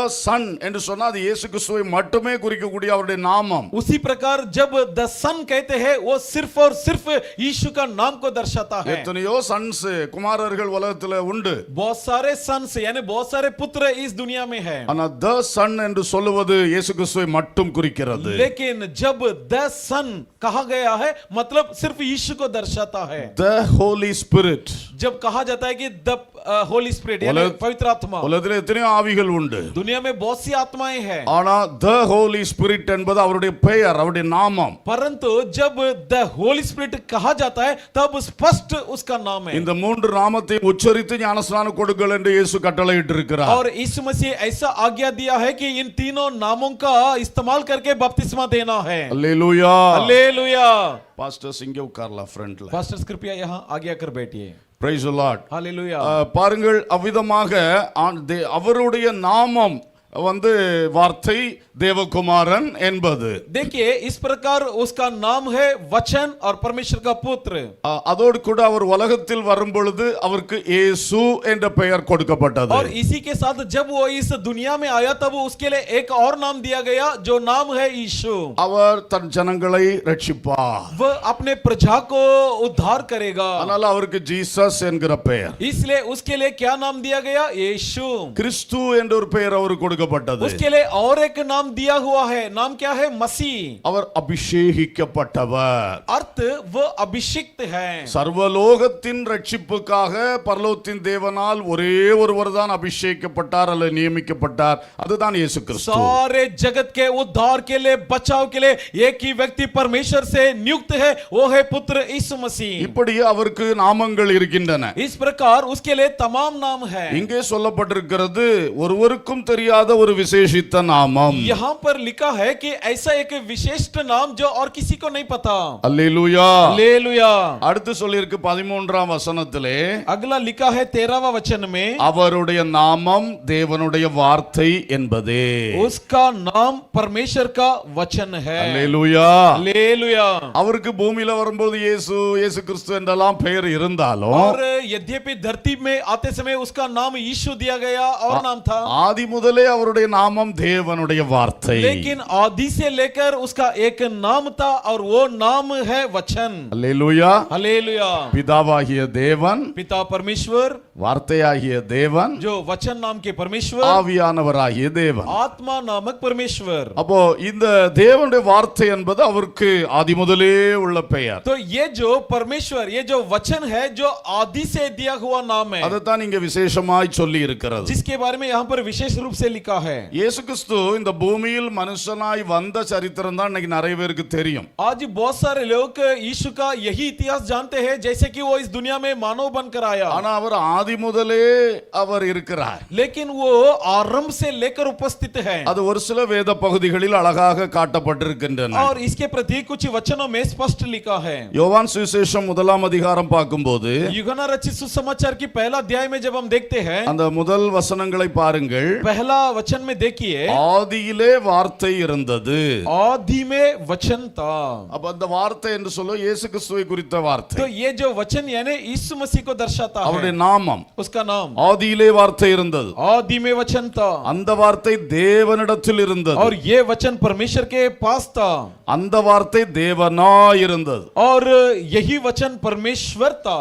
அப்போ தேவகுமாரன் இயேசு வார்த்தையாக இருந்தார். तो परमेश्वर का पुत्र यीशु वचन था. பிதாவாகிய தேவனிடத்தில் இருந்தார். और पिता परमेश्वर के साथ था. இவரும் தேவனாய் இருந்தார். और यह भी खुद परमेश्वर था. அன்றும் இன்றும் பிதா குமாரன் பரிசுத்தாவியானவர் மூவரும் நமக்கு தேவன். तब आज पिता पुत्र परमेश्वर तीनों हमारा परमेश्वर है। ஆனா என்ன 3 ஆழ்த்தத்துவங்கள், लेकिन 3 व्यक्तिगत तत्व है 3 பேருக்கு ஒரே சாராம்சம். और तीनों का एक ही सारांश है। 3 persons in one essence. 3 व्यक्ति एक ही रूप में, இது தேவன். ये है परमेश्वर This is the Godhead. और यही है जो परमेश्वर का है तत्व है। இதை வைத்து अनेகர் பல குழப்பங்கள் तो பண்ணுகிறார்கள். इस तत्व पर बहुत सारे लोग हैरान होते हैं, நாம் குழம்ப வேண்டிய அவசியம் இல்லை. लेकिन हमें हैरान होने की जरूरत नहीं। இந்த பைபிள் சொல்லுகிறத தெளிவா ஏற்றுக்கொண்டால் போதும். बाइबल जो भी बताती है अगर हम उसे स्वीकार करते हैं तो சரி, काफी है। இப்போ உன்னிப்பாய் கவனித்தால் अब ध्यान से ध्यान देंगे, வார்த்தை இருந்தது, वचन था, தேவனிடத்தில் இருந்தது, परमेश्वर के साथ था தேவனாய் இருந்தது. और वचन ही परमेश्वर था। இரண்டாம் வசனத்தை பாருங்க. दूसरा वचन में देखिए, அவர் ஆதியிலே தேவனோடு இருந்தார். वह आदि में परमेश्वर के साथ था। வார்த்தை என்பது அகரணை பொருள். அகரணைன்னா என்ன? உயிர் இல்லாத, அப்படி அதுக்கு தமிழ்ல அப்படி சொல்லுவாங்க. वचन यानी एक अजीव शब्द है, ஆனா அவர் என்று சொல்றது உயர்திணை பொருள். लेकिन जब हम कहते हैं कि वही यानी जीवित वस्तु को दर्शाता है, தமிழ் இலக்கணம் தெரிஞ்சவங்களுக்கு இது நல்லா புரியும். जो लोग तमिल व्याकरण जानते हैं उन्हें भलीभांति मालूम அப்போ है। ஒன்னாம் வசனத்துல சொல்லதெல்லாம் வார்த்தை வார்த்தை வார்த்தைன்னு சொல்லி तो இருந்தது. पहला वचन में जो भी लिखा है वचन वचन करके लिखा है। இப்ப திடீர்னு என்ன சொல்லியாச்சு? அவர். अब अचानक क्या लिखा है? वही। அந்த அவர்தான் அந்த வார்த்தை. और ये जो वही कौन है? वही वचन है। அல்லேலூயா. हालेलुया। இதே மாதிரி இன்னொன்னு நான் சொல்றேன். इस प्रकार और एक मैं कहता हूँ, இந்த காயினை கர்த்தர் காயினுக்கு ஆலோசனை கொடுக்கிற வேளையில, और कैन को जब परमेश्वर ने युक्ति दिया, காயினே நீ நன்மை செய்தால் நீ நன்மை செய்யாமல் இருந்தால் பாவம் வாசல்படியில் படுத்து கிடக்கும். कहा कि ए कैन यदि तू भलाई नहीं करता तो पाप तेरे डेवड़ी में लेट जाएगा। பாவம் என்பது அகரணை பொருள். और पाप में कोई जान नहीं, अजीब है। சொல்ல பாவம் வாசல்படியில் படுத்து கிடக்கிறது. कहता कि पाप तेरे डेवड़ी में लेटती है। அடுத்து சொல்றார் அவன் ஆசை உன்னை பற்றி இருக்கிறது. और अगला कहता है कि उसके लालच तुझे घेरा है। அப்ப தெரிஞ்சு போச்சு பாவம் படுத்து கிடக்குனா பிசாசு படுத்து கிடக்குறான்னு तो அர்த்தம். इसका अर्थ क्या है? जब पाप लेटा है तो समझ लो शैतान लेटा हुआ है। பாவம் என்றாலே அவன் தான் பாவத்தை உண்டாக்குறவன். पाप यानी समझ लो वही, वो यानी कौन है? शैतान। அப்ப அதே மாதிரி தான் வார்த்தை என்றால் இயேசு கிறிஸ்து. तो उसी प्रकार समझ लीजिए वचन यानी कौन है? प्रभु यीशु। மூன்றாம் வசனம், तीसरा वचन, சகலமும் அவர் மூலமாய் உண்டாயிற்று. और सब कुछ उसी के द्वारा उत्पन्न हुआ, உண்டானது ஒன்றும் அவராலே இல்லாமல் உண்டாகவில்லை. और जो कुछ उत्पन्न हुआ है उसके बिना नहीं हुआ। உலகத்துல இது அகிலாண்டத்துல எது உண்டாக்கப்பட்டதோ அப்பமே இயேசு இருக்கிறார், அவரும் சேர்ந்து தான் உருவாக்கி जी இருக்கிறார். हाँ, ब्रह्मांड के वस्तु जब सिरजाए गए तब से परमेश्वर है। இதுதான் இயேசு கிறிஸ்து பூலோகத்துக்கு வர்றதுக்கு முன்னாடி இருந்த அந்த ப்ரீ எக்ஸிஸ்டன்ஸ் ஆஃப் கிரைஸ்ட். और यही है मसीह इस धरती में आने के पहले उनकी उपस्थिति। அடுத்தது எபிரேயர் 1 அதிகாரம் பாருங்கள். उसके बाद इब्रानी की पहला अध्याय में देखिए, எபிரேயர் 1 அதிகாரம் 1 வசனத்திலிருந்து கவனிப்போம். इब्रानियों की पहला अध्याय के पहला वचन से ध्यान देंगे। எடுத்தவங்க வாசிக்கலாம். जो लोग ம்.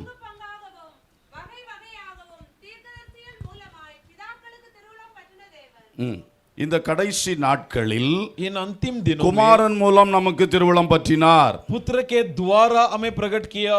இங்க குமாரனை பற்றி சொல்லும் பொழுது यहाँ पर जब पुत्र के बारे में कहा है, இவரை சர்வத்துக்கும் சுதந்திரவாளியாக நியமித்தார். और इसे सारी बातों का हकदार के रूप में नियुक्त किया। இந்த குமாரனை கொண்டு உலகங்களையும் உண்டாக்கினார். इस पुत्र के द्वारा जगत का निर्माण किया। இந்த இவர் அல்லது இயேசு கிறிஸ்து அவருடைய பிதாவுடைய மகிமையின் பிரகாசமாயிருக்கிறார். यह यानी यीशु मसीह पिता के महिमा का तेज के रूप में है, அவருடைய பிதாவுடைய தன்மையின் சொரூபமாக இவர் இருக்கிறார். और पिता के तत्वों से एक है, சர்வத்தையும் தம்முடைய வல்லமையுள்ள வசனத்தினாலே தாங்குகிறவராயிருக்கிறார். और सब कुछ उसने अपने सामर्थ्य हाथों से संभाल रखता है। அதோடு கூட அவர் பூமியில் வந்து தம்மாலே தாமே நம்முடைய பாவங்களை நீக்கும் சுத்திகரிப்பை உண்டாக்கி உன்னதத்தில் உள்ள மகத்துவமானோடைய வலது பார்சத்தில் உட்கார்ந்தார். और उसी के साथ हमारे लिए इस धरती में आकर हमें शुद्ध करने के लिए और जयवंत होकर स्वर्ग में जाकर परम प्रधान के बगल में बैठ गए। அப்போ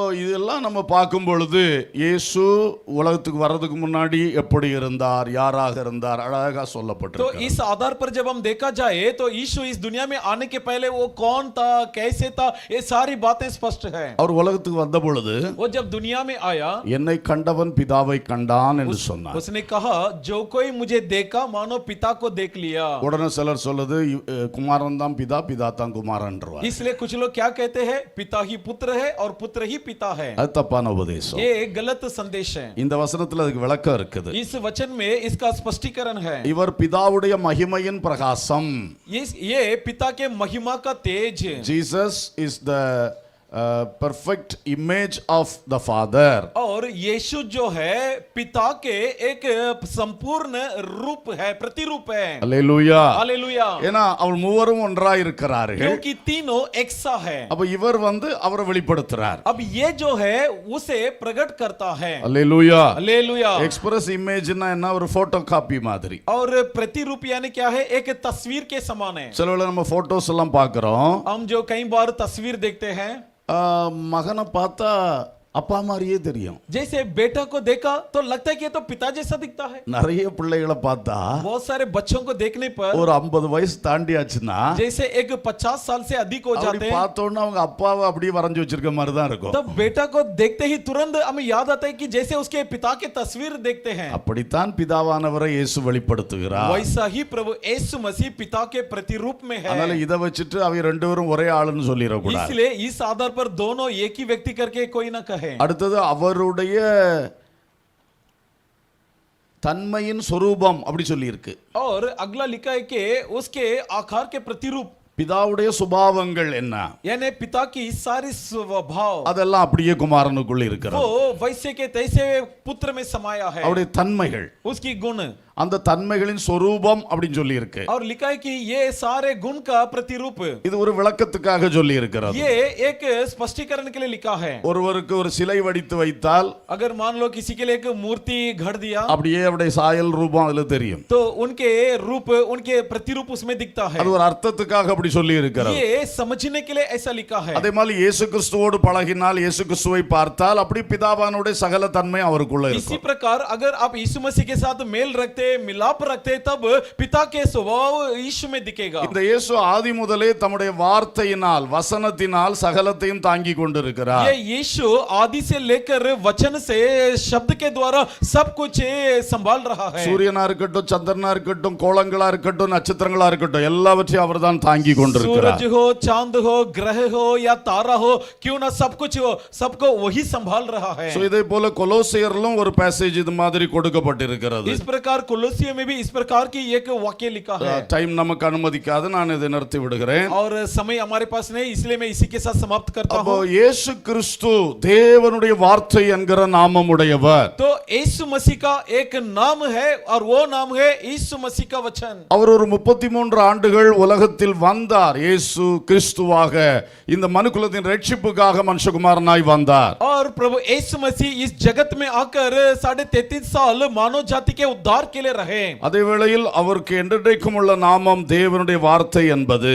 और उसका एक युगायुग नाम है और वो नाम है परमेश्वर का वचन। அல்லேலூயா. हालेलुया। அடுத்து இந்த வசனத்தில் பார்க்கிறோம், அவர் இரத்தத்தில் தோய்க்கப்பட்ட வஸ்திரத்தை தரித்திருந்தார். अगला हम इस वचन में पढ़ते हैं कि वह उस वस्त्र को पहने रखा था जो लहू से धोया हुआ था। நம்முடைய தியான பகுதிக்கு வந்து விடுகிறோம். வெளிப்படுத்தல் 19:13 இந்த வார்த்தையை சொல்லுகிறது. आइए हमारे अध्ययन पर आ जाए। प्रकाशित वाक्य 19 का 13 में ये वचन लिखा है। அப்போ இவர் அர்மகதோன் யுத்தம் செய்யும்படி அவர் பரலோகத்திலிருந்து இறங்கி வரும் பொழுது, तो जब अर्मगेदोन युद्ध लड़ने के लिए जब स्वर्ग से आएगा, அவர் இரத்தத்தில் தோய்க்கப்பட்ட ஒரு வஸ்திரத்தை அணிந்திருந்தாராம். तब लहू से धोया हुआ एक वस्त्र को पहन रखा। அதாவது அணிந்திருப்பார், அணிந்து வருவார். यानी पहनेगा, पहनकर आएगा। இது ரெண்டு காரியங்களை காட்டுகிறது. ये दो बातों को दर्शाता है। ஒன்று, ஏற்கனவே அவர் சிலுவை யுத்தத்திலே அவர் தன்னுடைய இரத்தத்தையே ரத்தத்தையே ஊற்றி மனுக்குலத்துக்கு ரட்சிப்பை வாங்கி கொடுத்தார். அதுதான் இந்த ரத்தத்தில் தோய்க்கப்பட்ட வஸ்திரம். और ये इसका अर्थ है पहले से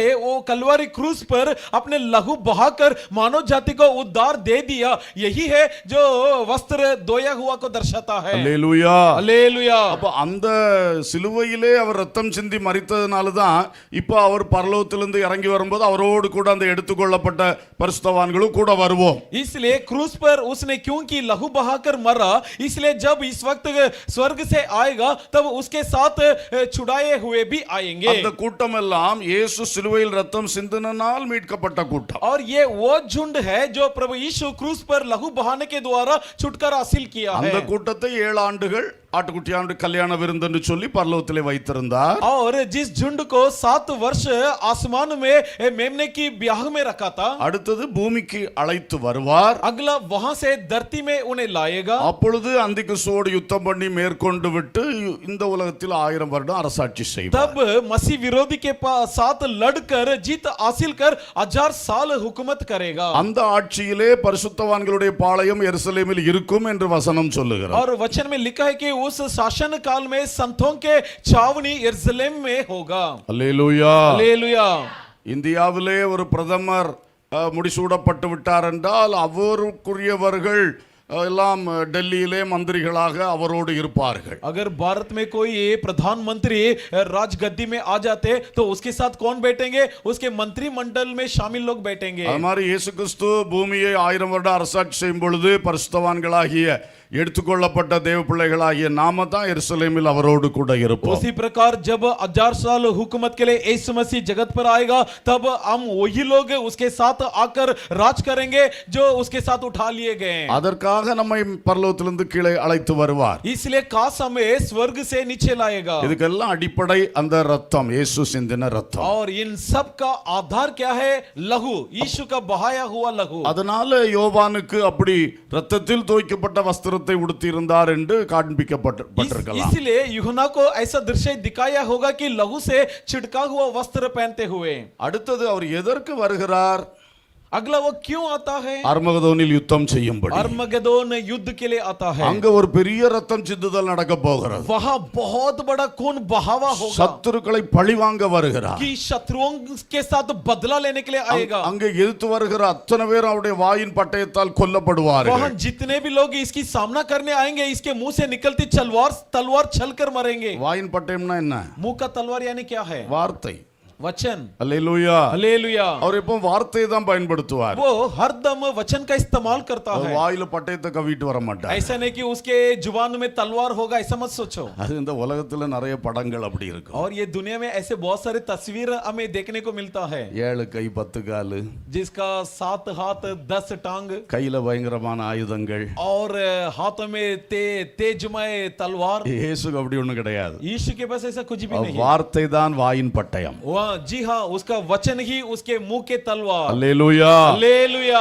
இப்போ இந்த அர்மகதோனை பற்றி பைபிள்ல நிறைய சொல்லி இருக்கிறது. अब ये अर्मगेदोन के बारे में बाइबल में खूब लिखा है. அது சொல்லி இருக்கிறது ரத்தம் பீரிட்டு பாயும் என்று. लिखा है कि खून चीरकर बहेगा. குதிரைகளின் கடிவாளம் மட்டும் ரத்தம் புறப்படும் சொல்லி இருக்கு. और ऐसा लिखा है कि घोड़े के लगाम से लेकर खून छिड़ेगा. அந்த மகா திரளான சேனை அப்படியே அழிக்கப்படும். और ये बड़ी झुंड के सेना नष्ट की जाएगी. பயங்கரமான ரத்தம் சிந்துதல் நடக்கும். बहुत ही खून बहाया जाएगा. அதனால இந்த ரத்தத்தில் தோய்க்கப்பட்ட வஸ்திரத்தை அணிந்து புறப்படலாம். इसलिए ये खून से धोए हुए वस्त्र पहनकर आ सकते हैं. அல்லேலூயா. हालेलुया. நம்ம எல்லாம் அவருடைய ரத்தத்தால் மீட்டு கொண்டார். और जबकि हमें अपने लहू से छुड़ा लिया. இப்போ அவருக்கு விரோதமாகவும் தேவ மக்களாய் நமக்கு விரோதமாய் எழும்பின இந்த சத்துருக்களை எல்லாம் அழிக்க போகிறார். अब उसके खिलाफ आए हुए और हमारे खिलाफ आए हुए शत्रुओं को मिटने वाला है. சோ இங்க அவர்களுடைய ரத்தம் சிந்தப்பட போகிறது. अब यहाँ पर उनका खून बहाया இந்த जाएगा. ரெண்டுக்கும் ஒரு அடையாளமா தான் இந்த ரத்தத்தில் தோய்க்கப்பட்ட வஸ்திரத்தை அணிந்திருந்தார் और என்று ये சொல்லலாம். दोनों को बताने के लिए ये खून के लथपथ वस्त्र को पहना हुआ है. அல்லேலூயா. हालेलुया. இனி 14ஆம் வசனம் பாருங்க, வெளிப்படுத்தல் 19:14. अब प्रकाशित वाक्य का 19 का 14. பரலோகத்தில் உள்ள சேனைகள் स्वर्ग की सेना வெண்மையும் சுத்தமுமான மெல்லிய வஸ்திரம் தரித்தவர்களாய் सफेद घोड़ों पर वस्त्र पहने हुए வெள்ளை குதிரைகளின் மேல் ஏறி அவருக்கு பின் சென்றார்கள். और मलमल वस्त्र पहने हुए सफेद घोड़ों पर उसके पीछे गए। அல்லேலூயா. हालेलुया। யோவான் காட்சி கண்டு சொல்றார். यूहन्ना ये दर्शन देकर कहता है, அப்போ இந்த அர்மகதோன் யுத்தத்துக்காக இயேசு கீழே வரும்போது तो जब अर्मगेदन लड़ाई के लिए प्रभु यीशु नीचे आएगा, அவர் வெண்குதிரையின் மேல் வருவார். वो सफेद घोड़े पर आएगा। அப்பொழுது ஒரு கூட்டம் ஜனங்களும் அவரோடு வருவார்கள். तब एक झुंड के लोग भी उसके साथ आएंगे அது வேற யாரும் இல்ல, நாம் தான். और वे और कोई नहीं बल्कि अमी है। அல்லேலூயா. हालेलुया। இப்ப பரலோகத்தில் உள்ள சேனைகள் என்று சொல்லி இருக்கிறது. अब यहाँ पर लिखा है कि स्वर्ग की सेना, இந்த விஷயம் நடக்கும் பொழுது பரலோகத்தில் எந்த சேனைகள் இருக்கும்? और ये घटनाक्रम के दरमियान स्वर्ग में कौन सी सेना होगी? தூதர் சேனை கோடி கோடியா இருக்கும். जो स्वर्ग दूतों की सेना कोटि कोटि संख्या में होंगे। அதோடு கூட இந்த சம்பவம் நடக்கிறதுக்கு 7 ஆண்டுகளுக்கு முன்பு எடுத்துக்கொள்ளப்பட்ட கர்த்தருடைய பிள்ளைகளாய நாமும் அங்க இருப்போம். और उसके साथ साथ 7 सालों के पहले जो उठा लिए गए हम भी इस झुंड में शामिल होंगे। சோ நம்மையும் சேர்த்து தான் இங்க சொல்லி இருக்கிறது. तो यहाँ पर हमें भी शुमार किया गया है। இன்னும் நீங்கள் கவனியுங்கள். और भी आप ध्यान दीजिए, வெண்மையும் சுத்தமுமான மெல்லிய வஸ்திரம் தரித்தவர்கள், सफेद और शुद्ध मलमल वस्त्र पहनने वाले, இது வேற யாரும் இல்ல, தேவ பிள்ளைகள் தான். ये और कोई नहीं बल्कि परमेश्वर के ही प्रजा है। பரிசுத்தவான்களுடைய அதாவது மெல்லிய வஸ்திரம் ஆட்டுக்குட்டியானுடைய மணவாட்டியாகிய பரிசுத்தவான்களுக்கு கொடுக்கப்படும். அது என்ன மெல்லிய வஸ்திரம்னா பரிசுத்தவான்களுடைய நீதிகளே என்று சொல்லி இருக்கிறது. यानी मलमल वस्त्र संतों को दिया जाएगा, पवित्रों को दिया जाएगा। எனவே இந்த வார்த்தைகளை வைத்து பார்க்கும் பொழுது நாமும் இயேசுவுக்கு பின்னால வெட்குதிரைகளின் மேல் ஏறிக்கொண்டு பூமிக்கு வருவோம். इसलिए जब इस वचन के आधार पर हम देखें तो हम भी प्रभु यीशु के पीछे पीछे घोड़े पर सवार होकर आएंगे। அல்லேலூயா. हालेलुया। அப்போ அவர் வரும்பொழுது அடுத்தது என்ன? அடுத்த வார்த்தை 15ஆம் வசனம். अगला 15वां वचन, புற ஜாதிகளை வெட்டும்படிக்கு அவருடைய வாயிலிருந்து கூர்மையான பட்டயம் புறப்படுகிறது. जाति जाति को मारने के लिए उसके मुंह से एक चौकी तलवार निकलती है। அல்லேலூயா. हालेलुया। புற ஜாதிகளை அவர் நியாயம் தீர்க்கத்தான் அந்த யுத்தத்தில் வருகிறார். और अन्य जातियों को मारने के लिए वो इस युद्ध में आने वाले हैं। ஏற்கனவே சொன்னோம், பட்டயம் என்பது என்ன? அவருடைய வார்த்தை. पहले से हमने बताया तलवार यानी क्या है, उसका वचन। இது பல இடங்களிலே சொல்லப்பட்டிருக்கிறது. ये कई स्थानों पर लिखा है। வெளிப்படுத்தல் 1ஆம் அதிகாரம் 16ஆம் வசனத்தை பார்க்கும் பொழுதும் प्रकाशित वाक्य की पहला अध्याय का 16 वचन में जब पढ़ते हैं, அவர் வாயினின்று இருபுறமும் கற்குள்ள பட்டயம் புறப்பட்டது என்று சொல்லப்பட்டிருக்கிறது. ऐसा लिखा है कि उसके मुंह से दुधारी तलवार निकला। இது என்ன காட்சி? இது 7 பொற்குத்து விளக்குகள் மத்தியில் உலாவி வந்த இயேசுடைய காட்சி. ये कौन सा दर्शन है? वो दर्शन जो 7 दीपकों के बीच में टहलने वाला यीशु का दृश्य है। இதை குறித்து கர்த்தர் சித்தமானா நாளைக்கு பகல் ஆராதனையில நாம தியானிப்போம். और इस विषय पर यदि परमेश्वर की इच्छा हो तो कल सुबह की आराधना में हम मनन करेंगे। அது சபையின் காலத்தில் கிறிஸ்து எப்படி செயல்படுகிறார் என்பது. और ये उसे दर्शाता है कलीसिया के वक्त में मसीह कैसे कार्य करते அது हैं, நாம் வாழும் இந்த காலம். या हमारे वर्तमान के इस समय में। இன்று நான் பேசிக் கொண்டிருப்பது இனி நடக்க போகிற காலம். लेकिन आज हम जिसकी चर्चा करते हैं ये भविष्य में होने वाली बातों की चर्चा। ஆனா இப்பமே அவர் வாயின் பட்டயம் இருபுறம் கற்குள்ள பட்டயத்தோடு தான் இருக்கிறார் தான் சொல்லப்பட்டிருக்கிறது. लेकिन लिखा हुआ है कि अब से उसके मुंह के शब्द दुधारी तलवार के समान है। இன்றைக்கும் அவ்வப்போது நீதி செலுத்திக் கொண்டு தான் இருக்கிறார். आज भी समय समय पर वो जरूर न्याय चुकाता ही है। அவ்வப்போது அவருடைய சத்துருக்களை தண்டித்துக் கொண்டு தான் இருக்கிறார். वक्त वक्त पर अपने शत्रुओं के साथ बदला लेता ही है। அல்லேலூயா. हालेलुया।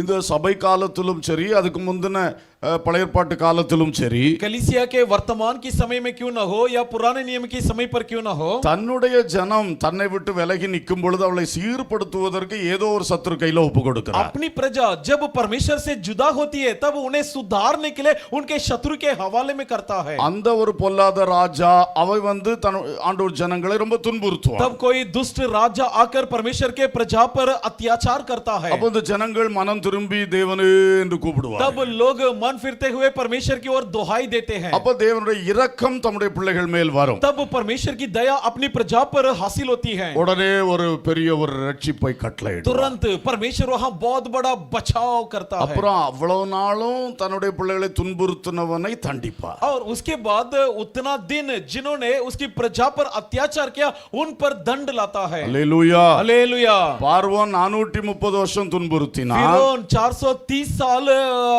उनके साथ कठोर बर्ताव किया, ஒரு நாள் வந்தது அவனையும் சேனையும் செங்கடலிலே முடித்து लेकिन जब एक दिन आया तब फिरौन समेत उसकी सेना को लाल समुद्र में डुबाकर मार दिया। அல்லேலூயா. हालेलुया। நியாயாதிபதிகள் புஸ்தகம் முழுசும் நம்ம படிக்கும்போது न्यायों के किताब में जब हम पढ़ते हैं ரிப்பீட்டடா இந்த சம்பவம் நடக்கிறத பார்க்கலாம். ये घटनाक्रम दोहराते हुए हम देख सकते हैं, அதுதான் இன்னைக்கும் நடக்குது. और यही है आज भी हो रहा है। இந்தியாவில் ஏன் உபத்திரவம்? भारत में दुख क्यों? நாம இன்னும் சரியாகணும். क्योंकि अब तक हमें सुधरना है, நாம ஆண்டவரோடு நெருங்கணும். हम अब तक परमेश्वर का निकट और जाना है, நாம் சரியாகி ஆண்டவர் நோக்கி வரும்போது கரெக்டா அந்த உபத்திர காலம் முடிஞ்சிரும். और सुधरने के पश्चात अगर हम ढंग से प्रभु के पास जाएंगे तो दुख काल खत्म हो जाएगा। காரணமின்றி நம்மை உபத்திரத்துக்கு ஒப்பு கொடுக்கவே மாட்டார். बिना कारण हमें क्लेश भुगतने नहीं छोड़ेगा। இன்றைக்கு தெய்வ மக்கள் அவர்களுக்கு வசனத்தை பார்க்கிலும் இந்த இது சோசியல் மீடியா தான் ரொம்ப இனிப்பா இருக்கிறது. लेकिन आज परमेश्वर के प्रजा के लिए वचन से ज्यादा मधुर क्या लगता है? Social media. உபவாசம் தியாகம் ஜெபம் எல்லாம் போச்சு. இப்ப வசதியை பெருக்கிறது தான் தேவ மக்களுக்கு ஒரே நோக்கமா போச்சு. आजकल उपवास त्यागबर जीवन ये सब भूल गए, बल्कि सुविधाजनक जीवन को बढ़ाने के प्रयास में परमेश्वर के लोग जुट गए। இந்த மாதிரி நிறைய பிரச்சனை நமக்குள்ள இருக்கிறது. इस प्रकार कई सारे गलती हमारे अंदर है। இதுல இருந்தெல்லாம் நம்மள சுத்திகரிக்க வேண்டும் என்றால் अब इनमें से अगर हमें छुड़ाना है சில சத்துருக்களுடைய கையில ஒப்பு கொடுத்திருக்கு. तो हमें शत्रु के हवाले देना है, உபத்திரவத்தின் மேல உபத்திரவம். तकलीफ के ऊपर तकलीफ। ஆனா பயப்படாதிருங்கள். लेकिन कहता है मत डरो, அதன் நடுவிலும் கர்த்தர் நம்மோடு இருக்கிறார். इनके बीच में भी परमेश्वर हमारे साथ है। நம்ம நேசிக்கிறதுனால தான் நேசிக்கிற பிள்ளைய தகப்பன் சிட்சிக்கிற மாதிரி இப்படி சிட்சிக்கிறார். और जिस बच्चे से पिता प्यार करता है उसे ताड़ना देता है, इसलिए परमेश्वर हमारे भी ताड़ना देता है। அல்லேலூயா. हालेलुया। நாம் இந்த நாட்களிலே இன்னும் சுத்திகரிக்கப்பட வேண்டும் என்று நினைக்கணும். इसलिए हम कोशिश करना कि इन दिनों में हम और भी शुद्ध हो जाएं। அப்பொழுது அவருடைய வாயின் பட்டயம் சத்துருக்கு நேரா திரும்பும். तब उसके मुंह के तलवार शत्रु की ओर चलेगा। அல்லேலூயா. हालेलुया। ஸ்தோத்திரம். அதே மாதிரி ஏசாயா 11:14 பார்க்கிறோம். इसी प्रकार यशायाह नबी की किताब 11 का 14 में पढ़ते हैं, பூமியை தமது வாக்கின் கோலால் அடித்து और धरती को अपने राज दंड से मार के தமது வாயின் சுவாசத்தால் துன்மார்க்கரை சங்கரிப்பார். अपने मुंह के श्वास से दुष्टों का सत्यानाश करता है। அவருடைய வாயின் கோல் उसके मुंह के राजदंड எல்லாமே அவருடைய வார்த்தை, அவருடைய கட்டளை, அவருடைய அதிகாரத்தை தான் और காட்டுகிறது. यानी ये सब उसकी आज्ञा, उसकी आदेश, उसकी निर्देश को दर्शाता है। 1 தெசலோனிக்கேயர் 2:8 पहला तुसलोनिकियों का 2 का 8, அக்கிரமக்காரரை கர்த்தர் தமது வாயின் சுவாசத்தால் அழிப்பார். और परमेश्वर अपने मुंह के श्वास के द्वारा अधर्मियों को मिटाएगा। மத்தேயு 4 அதிகாரத்திலே பார்த்தோம். मत्ती की 4 अध्याय में हमने देखा, பிசாசை அவருடைய வார்த்தையால் அவர் மேற்கொண்டார். और शैतान को अपने वचन के द्वारा उस पर जयवंत हुआ, 3 சோதனைகளை கொண்டு வந்தார். और उसने 3 परीक्षा लाया। கர்த்தர் தம்முடைய வார்த்தையால் ஜெயம் तब எடுத்தார். परमेश्वर अपने वचन के द्वारा जयवंत हुआ। எபிரேயர் 4:12 इब्रानियों की 4 का 12, தேவனுடைய வார்த்தையானது இருபுறமும் கருக்குள்ள பட்டயம். परमेश्वर का वचन दूधारी तलवार है। எபேசியர் 6:17 एफेसियों की 6 का 17, தேவ வசனமாகிய ஆவியின் பட்டயம். परमेश्वर का वचन नाम के आत्मिक औजार। சோ இந்த பட்டயத்தை வச்சு தான் எப்பவுமே அவர் யுத்தம் तो பண்ணுகிறார். इस तलवार के सहारे वो निरंतर लड़ाई करते हैं। அதே போல அந்தி கிறிஸ்துவினுடைய முடிவு நடக்க போகிற அந்த அர்மகதோன் யுத்தத்திலும் அதே ஆயுதம் தான் और பயன்படுத்துவார். इसी प्रकार अर्मगदोन युद्ध में जब मसीह विरोधी के साथ लड़ाई होगा, वहां पर भी इसी वचन का इस्तेमाल होने वाला है। அல்லேலூயா. हालेलुया। தேவ பிள்ளையே, சில வேளை தேவனுடைய வார்த்தை உனக்கு எதிராக வந்து கொண்டிருக்கிறதா? परमेश्वर के जनों, कई बार क्या परमेश्वर के वचन आपके खिलाफ आ रही है? சத்தியத்தை குறித்து பேசும் பொழுது உங்க வாழ்க்கையில எங்கேயோ பட்டயம் போல அது குத்தி கொண்டு இருக்கிறதா? क्या सत्य के विषय पर प्रचार करने पर क्या कहीं आपके हृदय में छेद रहा है? ஏன்னா உனக்கு சைட சரி பண்ண அவர் விரும்புறார். तो कारण आपको परमेश्वर सुधार में लाना चाहता நீங்க है। அதுல மனம் திரும்பி விட்டீர்கள் என்றால் यदि आप उस विषय पर मन फिर जाए, அப்புறம் தேவனுடைய வாயிலிருந்து புறப்படுகிற வார்த்தை உன்னை துன்பப்படுத்தின சத்ருவுக்கு எதிராய் மாறிவிடும். तब उसके बाद तो वही शब्द जो परमेश्वर से मुंह से निकला जो आपको सताया वो शत्रु की ओर फिर जाएगा. அல்லேலூயா. हालेलुया. அதனால பிரசங்கியார் பிரசங்கம் பண்ணும் பொழுது நமக்கு கஷ்டமா இருந்ததுன்னா நம்ம திருந்த வேண்டும் என்று அர்த்தம். इसलिए प्रचारक प्रचार करते समय अगर हमारे मन में दुख छा लेता है तो समझ लीजिए हमें मन फिरना है. நம்ம அந்த கர்த்தருடைய பட்டயம் வசனம் குத்தும் பொழுது ஏதாவது நினைச்சு இருதய கடினப்பட்டு போக கூடாது. जब परमेश्वर का वचन यानी उसके तलवार जब हमें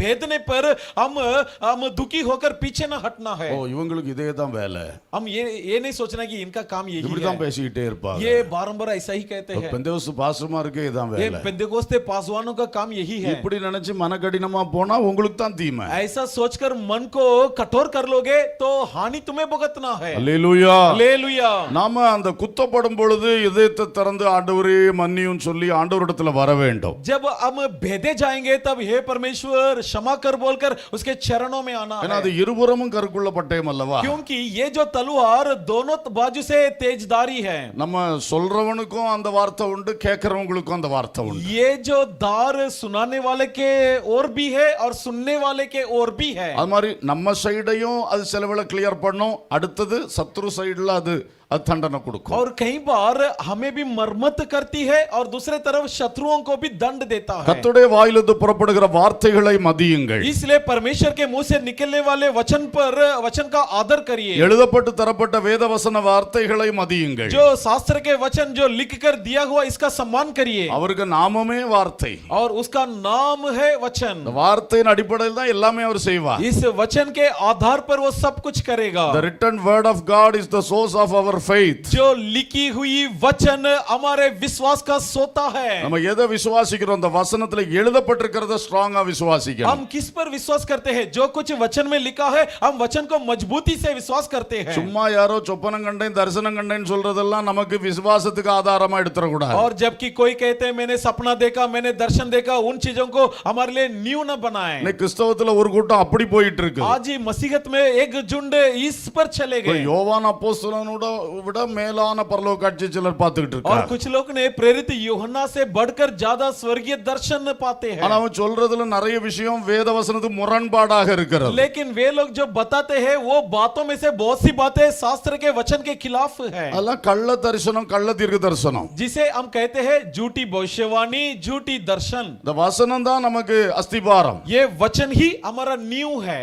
நான் சொல்லிய இந்த வார்த்தைகளை கேட்டு இதன்படி செய்தவன் எவனோ அவன் கன்மலையின் மேல் அஸ்திபாரம் போட்டு வீடு கட்டினவன். और मेरा सुनाया हुआ वचन पर जो भी विश्वास करे और उसके अनुसार करे वो उस व्यक्ति के बराबर है जिसने अपना घर चट्टान पर बनाया है. காற்று மழை வெள்ளம் வந்தாலும் அது நிலைத்து நிற்கும். क्यों ना आंधी आए क्यों ना बाढ़ लगे लेकिन वो स्थिर रहेगा. சும்மா கண்டவர் சொல்ற கட்டுக்கதையும் அந்த நான் கண்டேன் சொல்ற தரிசனமும் அவரவருடைய அனுபவங்களையும் வச்சு கட்டினா மணலின் மேல் வீடு கட்டினதுக்கு சமானம். अगर दूसरों के सपने के अनुसार दूसरों के सपने के अनुसार या उनके अनुभव के अनुसार जो कहानियां सुनाते उसे मानकर चलेंगे तो बाढ़ टकराने पर गिर जाएंगे. சோதனை வரும்பொழுது உத்தரம் வரும்பொழுது அந்த விசுவாசம் நிக்காது. जी हाँ, जब परेशानी आएगी तब जब तकलीफ आएगा तब हम विश्वास में टिक नहीं पाएंगे. ஆனா நம்ம கர்த்தருடைய ஆயுதமே இந்த வாயின் பட்டை என்பதை மறந்துடாதீங்க. लेकिन इस बात को कतई ना भूलिए परमेश्वर का हथियार क्या है? उसके मुंह का वचन. அந்த பட்டயம் நமக்கு தீமை செய்யாம இருக்கணும்னா அந்த வசனத்தை கரெக்டா படிச்சு அதன்படி நம்ம வாழணும். अगर ये तलवार आपके साथ कुछ बुराई नहीं करना है तो वचन को पढ़कर वचन के अनुसार चलना है. அல்லேலூயா. हालेलुया. சோ அது புறஜாதிகளை வெட்டும்படிக்கு அவர் வாயிலிருந்து புறப்படுதுன்னு சொல்லப்பட்டிருக்கிறது. इसलिए लिखा है कि अन्य जातियों को मारने के लिए उसके मुंह से तलवार निकलता है. திரும்ப அந்த 19ஆம் அதிகாரம் 15ஆம் வசனத்துக்கு வருவோம். फिर से 19वां अध्याय के 15वां वचन में आएंगे. இருப்பு கோலால் அவர்களை அரசாளுவார். राज दंड लिए हुए उन पर राज्य करेगा. ஒரு பயங்கர ஸ்ட்ராங்கான ஆட்சி பண்ண போகிறார். देखिए एक गंभीर हुकूमत चलाने वाला है. 1000 வருட அரசாட்சி. 1000 वर्ष की हुकूमत. நமக்கெல்லாம் அது மிக மேன்மையான அரசாட்சி. और हमारे लिए बहुत ही श्रेष्ठ एक राज्य है. பரிசுத்தவான்களுக்கு அந்த ராஜ்யம் கொடுக்கப்படும் என்று தானியேல்ல 7ஆம் அதிகாரத்தில் சொல்லப்பட்டிருக்கிறது. दानियेल की 7वां अध्याय में लिखा है कि संतों के लिए ये हुकूमत में संत लोग शामिल होंगे. இந்த வெளிப்படுத்தல் 20ஆம் அதிகாரம் 4ஆம் வசனத்தையும் ரொம்ப கிளியரா எழுதப்பட்டிருக்கிறது. प्रकाशित वाक्य के 20वां अध्याय के 4वां वचन में भी बड़ी स्पष्ट लिखा है, கிறிஸ்துவுடனே கூட 1000 வருடம் அரசாண்டார்கள் என்று எழுதப்பட்டிருக்கிறது. ऐसा लिखा है कि मसीह के साथ 1000 साल राज किया. 6ஆம் வசனத்திலும் முதலாம் உயிர்த்தெழுதலுக்கு பங்குள்ளவர்கள் 1000 வருஷம் அரசாளுவார்கள் என்று சொல்லப்பட்டிருக்கிறது. और 6वां वचन में भी लिखा है कि वे 1000 साल तक राज करेंगे जो पहला पुनरुत्थान के बागी है. அப்போ அவருடைய 1000 வருஷ அரசாட்சி நமக்கெல்லாம் அந்த ஆட்சியில் பங்கு கிடைக்கிற ஒரு பாக்கியமாக இருக்கிறது. इसलिए 1000 वर्ष के राज्य में हमें एक सौभाग्यता मिलेगी कि हम उसके भागीदार बने. ஆனா ஒருவனும் ஒரு தப்பும் செய்ய முடியாது. लेकिन जहां पर कोई भी कुछ भी गलती कर नहीं सकता, இருப்பு கோலால் ஆளுகை செய்வார். क्योंकि राज दंड से राज करेगा. சிங்கம் கூட கடிக்காது, कि सिंह भी हमें छुएगा नहीं, பாம்பு கூட கொத்தாது. और सांप भी हमें डसेगा नहीं. அவ்வளவு ஸ்ட்ராங்கான ஆட்சி அவருடைய ஆட்சி. इतना गंभीर शासन उसकी शासन. அல்லேலூயா. हालेलुया. ஓ எல்லாருக்கும் தேவ பயம். और सबके अंदर परमेश्वर का डर. ஒரு கிரிமினல் காரியம் நடக்காது, और कोई भी गुनाह गलती नहीं होगी, ஒரு யுத்தம் ஒரு கிளர்ச்சி வராது. ना कोई लड़ाई ना कोई युद्ध टनेगी, இயேசு கிறிஸ்து அரசாளுவார். क्योंकि यीशु मसीह स्वयं राज करेगा. அல்லேலூயா. हालेलुया. இன்னொரு பெரிய விஷயம் என்னன்னா, और एक बड़ी बात क्या है, இந்த வலு சர்ப்பத்தை பாதாள குழியில சிறை வைத்திருக்கிறார், வைப்பார். इस अजगर के साथ क्या करेगा, अथाह कुंड में उसे गिरफ्त कर देगा. அவனை மட்டும் அரெஸ்ட் பண்ணா போதும், பாக்கி எல்லாரும் சரியாயிருவாங்க. बस अगर उसे गिरफ्त कर देंगे तो बाकी सब अपने राह पर आ जाएंगे. உலகத்துல நடக்கிற அவ்வளவு தப்புக்கும் அவன் தான் காரணம். और दुनिया में जितनी भी गुनाह गलतियां होती है उन सब का कारण वही है. அவனை எடுத்தங்க மாற்றியாச்சுன்னா, इसलिए अगर उसे ले जाकर बंद कर दे மனுஷனும் திருந்திடுறான், மிருகங்களும் तो திருந்தி. देखिए मनुष्य भी सुधर जाते हैं और जानवर भी सुधर जाते हैं. அல்லேலூயா. हालेलुया. என்ன ஒரு ஆச்சரியமா ஒரு காரியம். सोचो क्या ही एक आश्चर्यजनक बात है. இங்க சொல்லியிருக்க அவர் இருப்பு கோலால் ஆளுகை செய்வார். यहाँ पर लिखा है वह अपने राज दंड लिए हुए राज करेगा. ரொம்ப ஸ்ட்ராங்கான ஒரு ஆட்சியாக இருக்கும். बहुत ही एक गंभीर हुकूमत होगा. அதுபோல பரிசுத்தவான்களாகிய நாமும் அந்த ஆட்சியில் இருப்போம்னு இங்கேயும் அதை சொல்லி இருக்கிறது. उसके बाद यहाँ पर भी लिखा है जहाँ पर हम संत भी वहाँ पर शुमार होंगे. வெளிப்படுத்தல் 12:5 சொல்லும் பொழுது, जब प्रकाशित वाक्य की 12 के 5 में लिखा है, சகல ஜாதிகளையும் இருப்பு கோலால் ஆளுகை செய்யும் ஆண் பிள்ளையை அந்த ஸ்திரீ பெற்றாள் என்று சொல்லப்பட்டிருக்கிறது. ऐसा लिखा है कि वो स्त्री ऐसे एक लड़का को जन्म दिया जो सारे जातियों को राज दंड लिए हुए राज करेगा. இதுதான் அந்த முதற் பலன் உயிர்த்தெழுதலில் எடுத்துக்கொள்ளப்படுகிற தேவ மக்கள். और यही वो प्रजा है जो पहला पुनरुत्थान में लिए हुए परमेश्वर के लोग. இங்க ஆண் பிள்ளை என்ற ஒரு உவமை பெயரால் சொல்லப்பட்டிருக்கிறது. और जिसे दृष्टांत के रूप में एक लड़का एक बालक कहा गया है, ஜெயங்கொண்ட கூட்டம். जो जयवंत झुंड. அப்ப நாமும் அவரோடு சேர்ந்து இருப்பு கோலால் ஆளுகை செய்வோம் என்று இந்த வசனம் சொல்லுகிறது. इसलिए ये वचन स्पष्ट बतलाती है हम भी उसके साथ मिलकर राजदंड लिए हुए राज करेंगे. வெளிப்படுத்தல் 2:27 படிக்கும் பொழுது, प्रकाशित वाक्य की 2:27 में पढ़ते समय, அவன் இருப்பு கோலால் அவர்களை ஆளுவான். वह राजदंड लिए हुए उन पर राज करेगा. அவன் இங்க யார சொல்லி இருக்கு? वो करके किसके बारे में लिखा है? அந்த தியத்திரா சபையில் ஜெயம் கொள்ளுகிறவர்கள். वो तियतीरा कलीसिया के वो लोग जो जयवंत हुए हैं. அப்போ இங்கே இந்த கிருபையின் காலத்தில், சபையின் காலத்தில் ஜெயம் கொள்ளுகிற பிள்ளைகள், அவதான் எடுத்துக்கொள்ளப்படுகிற பிள்ளைகள், நாம் இருப்பு கோலால் ஆளுகை செய்வோம் என்று இந்த ரெஃபரன்ஸ் எல்லாம் நமக்கு தெரிவிக்கிறது. तो इस संदर्भ में ये कहा जाता है कि हम यानी कौन है जो इस युग में, अनुग्रह के युग में जी रहे, हम जयवंत होकर हम भी राज करेंगे. அல்லேலூயா. हालेलुया. அடுத்தது வார்த்தையை பார்க்கிறோம். अगला वचन पर ध्यान दीजिए. அவர் சர்வ வல்லமையுள்ள தேவனுடைய உக்கிர கோபமாகிய மதுவுள்ள ஆலையை மிதிக்கிறார். वह सर्वशक्तिमान परमेश्वर के भयानक प्रकोप को जल जलाहट की मदिरा के कुंड में दाग रौंदेगा. அல்லேலூயா. हालेलुया.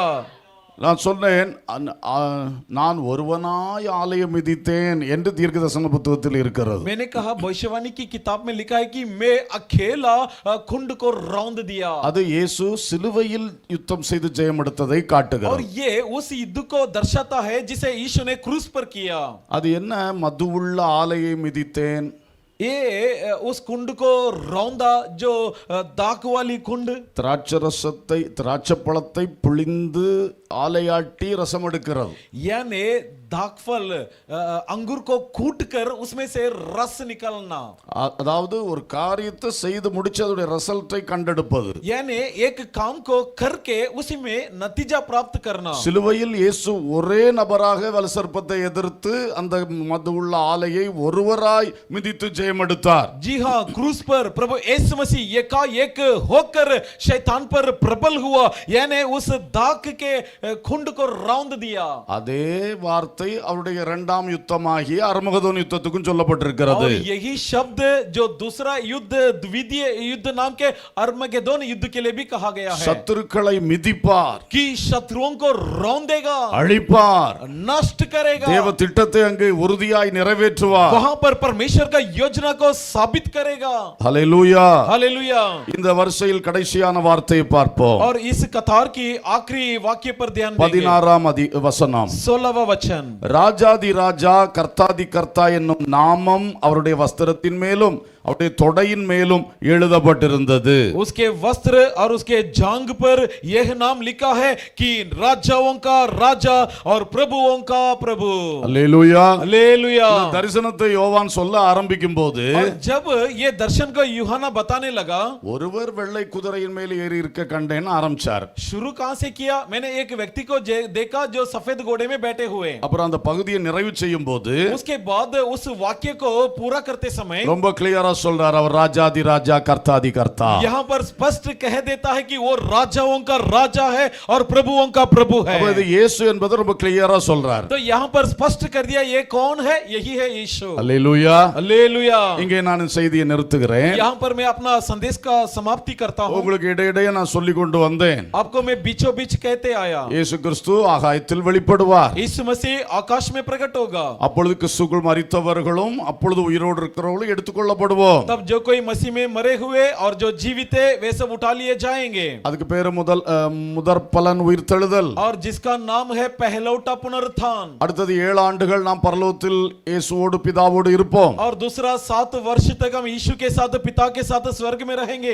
அந்த வேளையில் கீழே அந்திகிறிஸ்துவின் ஆட்சி நடக்கும். और उसी वक्त यहाँ पर नीचे मसीह विरोधी का शासन होगा। அதிலே கைவிடப்பட்ட மக்கள் சிலர் அந்திகிறிஸ்துவுடைய முத்திரை தரிக்காமல் சொர்பத்தை வணங்காமல் இரத்த சாட்சியாய் மரிப்பார்கள். जिसमें कुछ लोग जो मसीह विरोधी का मोहर नहीं लगवाता है उनका खून बहाकर उन्हें मरवाया जाएगा। அப்புறம் இந்த 7 ஆண்டுகள் முடிந்து இயேசு இந்த அர்மகதோன் யுத்தத்துக்காக இன்றைக்கு தியானித்தோமே இதற்காக இறங்கி வரும் பொழுது 7 वर्ष के बाद जब यीशु इस अर्मगेदोन जिसकी हमने आज चर्चा सुनी वहां के लिए आते समय அந்த 7 வருடங்கள் இரத்த சாட்சிகளாய் மரித்தவர்களும் உயிர் தெழும்பி நம்மோடு சேர்க்கப்படுவார்கள். और जो लोग उस 7 सालों में खून बहाकर मारे गए वे लोग भी हमारे साथ जुड़े இது जाएंगे। இரத்த சாட்சிகளின் உயிர்த்தெழுதல். ये शहीदों के पुनरुत्थान। இந்த முதற் பலன் உயிர்த்தெழுதலும் இரத்த சாட்சிகளும் உயிர்த்தெழுதல் ரெண்டுக்கும் சேர்த்து ஒரு பெயர் முதலாம் உயிர்த்தெழுதல். ये जो लोग जो पहलौटे पुनरुत्थान में होते और जो लोग खून बहाकर गवाह बनते इन दोनों को मिलाकर कहा जाता है पहला पुनरुत्थान। இந்த 20ஆம் அதிகாரம் 4 to 6 வரைக்கும் படிச்சு பாத்தீங்கன்னா அது புரியும். ये 20वां अध्याय के 4 से अगर 6 तक वचन में पढ़ेंगे तो आपको समझ आएगा। முதலாம் உயிர்த்தெழுதலுக்கு பங்குள்ளவன் பரிசுத்தவானும் பாக்கியவானுமாய் இருக்கிறான். धन्य है वह जो पहला पुनरुत्थान में शामिल होगा क्योंकि वो पवित्र है और वह सौभाग्य है। அந்த முதலாம் உயிர்த்தெழுதல்ல ரெண்டு ஃபேஸ் இருக்கிறது. और देखिए पहला पुनरुत्थान में 2 हिस्सा है। முதற் பலன் உயிர்த்தெழுதல் இரத்த சாட்சிகளின் உயிர்த்தெழுதல். एक पहलौटों का पुनरुत्थान और दूसरा शहीदों का पुनरुत्थान। இந்த ரெண்டில் ஒன்றில் எடுத்துக்கொள்ளப்படுகிறவர்கள் பாக்கியவான்கள் பரிசுத்தவான்கள். और ये दोनों में से जो कोई एक में शामिल होंगे वे पवित्र और वे सौभाग्य होंगे। அல்லேலூயா. हालेलुया। ஆகவே நாம் இரத்த சாட்சிகள் உயிர்த்தெழுதலுக்கு காத்திருப்பதில் அர்த்தமில்லை. இந்த முதற் பலன் உயிர்த்தெழுதலுக்கு ஆயத்தமாக வேண்டும். इसलिए हम खून बहाने तक इंतजार करने की जरूरत नहीं बल्कि इस पहले पुनरुत्थान में हम उठा लिया जाना है। அல்லேலூயா. हालेलुया। இப்படி உயிர்த்தெழுகிற பிள்ளைகளோடு சேர்த்து தான் 1000 வருஷம் அரசாட்சி इस பண்ணுவார். प्रकार जो लोग उठा लिए जाएंगे जिनकी पुनरुत्थान होगी उनके साथ 1000 साल की हुकूमत होगी। 1000 வருடம் முடியும் போது जब 1000 वर्ष की समाप्ति அந்த होगी பிசாசை வலுசர்ப்பத்தை மறுபடியும் சிறையிலிருந்து அவிழ்த்து விடுவார். तब उस शैतान को अर्थात उस अजगर को उस खुंड से रिहा कर देगा। நான் இப்ப சொல்றதெல்லாம் இந்த வெளிப்படுத்தல் 20:7 10 வரைக்கும் இருக்கிறது. जो कुछ मैं बता रहा हूं, ये जो वचन प्रकाशित वाक्य 20 का 7 से 10 वचनों में उल्लेख है। அவனை 1000 வருஷம் கழிச்சு அவனை அவிழ்த்து விட்ட உடனே तो जैसे 1000 सालों के बाद उसे रिहा कर देगा, ஓடி போய் ஜனங்களை இயேசுவுக்கு நேரா எழுப்பிடுவான். तब वो जाकर सीधा लोगों को यीशु के खिलाफ भड़काएगा। கடற்கரை மணலத்தனையான ஆட்களை ஆண்டவர் இயேசுவுக்கு எதிராக கொண்டு வருவான் என்று 8ஆம் வசனம் சொல்லுது. और 8वां वचन में लिखा है कि इतनी संख्या में लोगों को इकट्ठा करेगा जैसे कि समुद्र की रेती के समान। கோகு மாகோகு ஜாதிகளை தலைமையாய் கொண்டு வருவான். और कोहे माहो इन लोगों को नेतृत्व में लोगों को लाएगा। இது கடைசி யுத்தம். ये आखिरी लड़ाई அது எருசலேமில் நடக்கும். जो यरूशलेम में होगा। எருசலேம் யுத்தம். यरूशलेम की लड़ाई। இத பற்றி எசேக்கியேல் எல்லாம் பல இடங்கள்ல சொல்லப்பட்டிருக்கிறது. और जिसके बारे में एजेकिएल में और कई जगह पर लिखा है। சில இடங்கள்ல நமக்கு அர்மகதோன் யுத்தம் எது எருசலேம் யுத்தம் எதுன்னு கண்டுபிடிக்க கூட முடியாம இருக்கும். कई बार हम समझ में नहीं पाते कौन सा है अरमगेदोन का युद्ध और कौन सा है यरूशलेम का युद्ध। இந்த கோகு மாகோகுன்னு சொல்றது வந்து கடைசி யுத்தம், எருசலேம் யுத்தம். ये कोहे माहे यानी ये आखिरी युद्ध यानी यरूशलेम का युद्ध।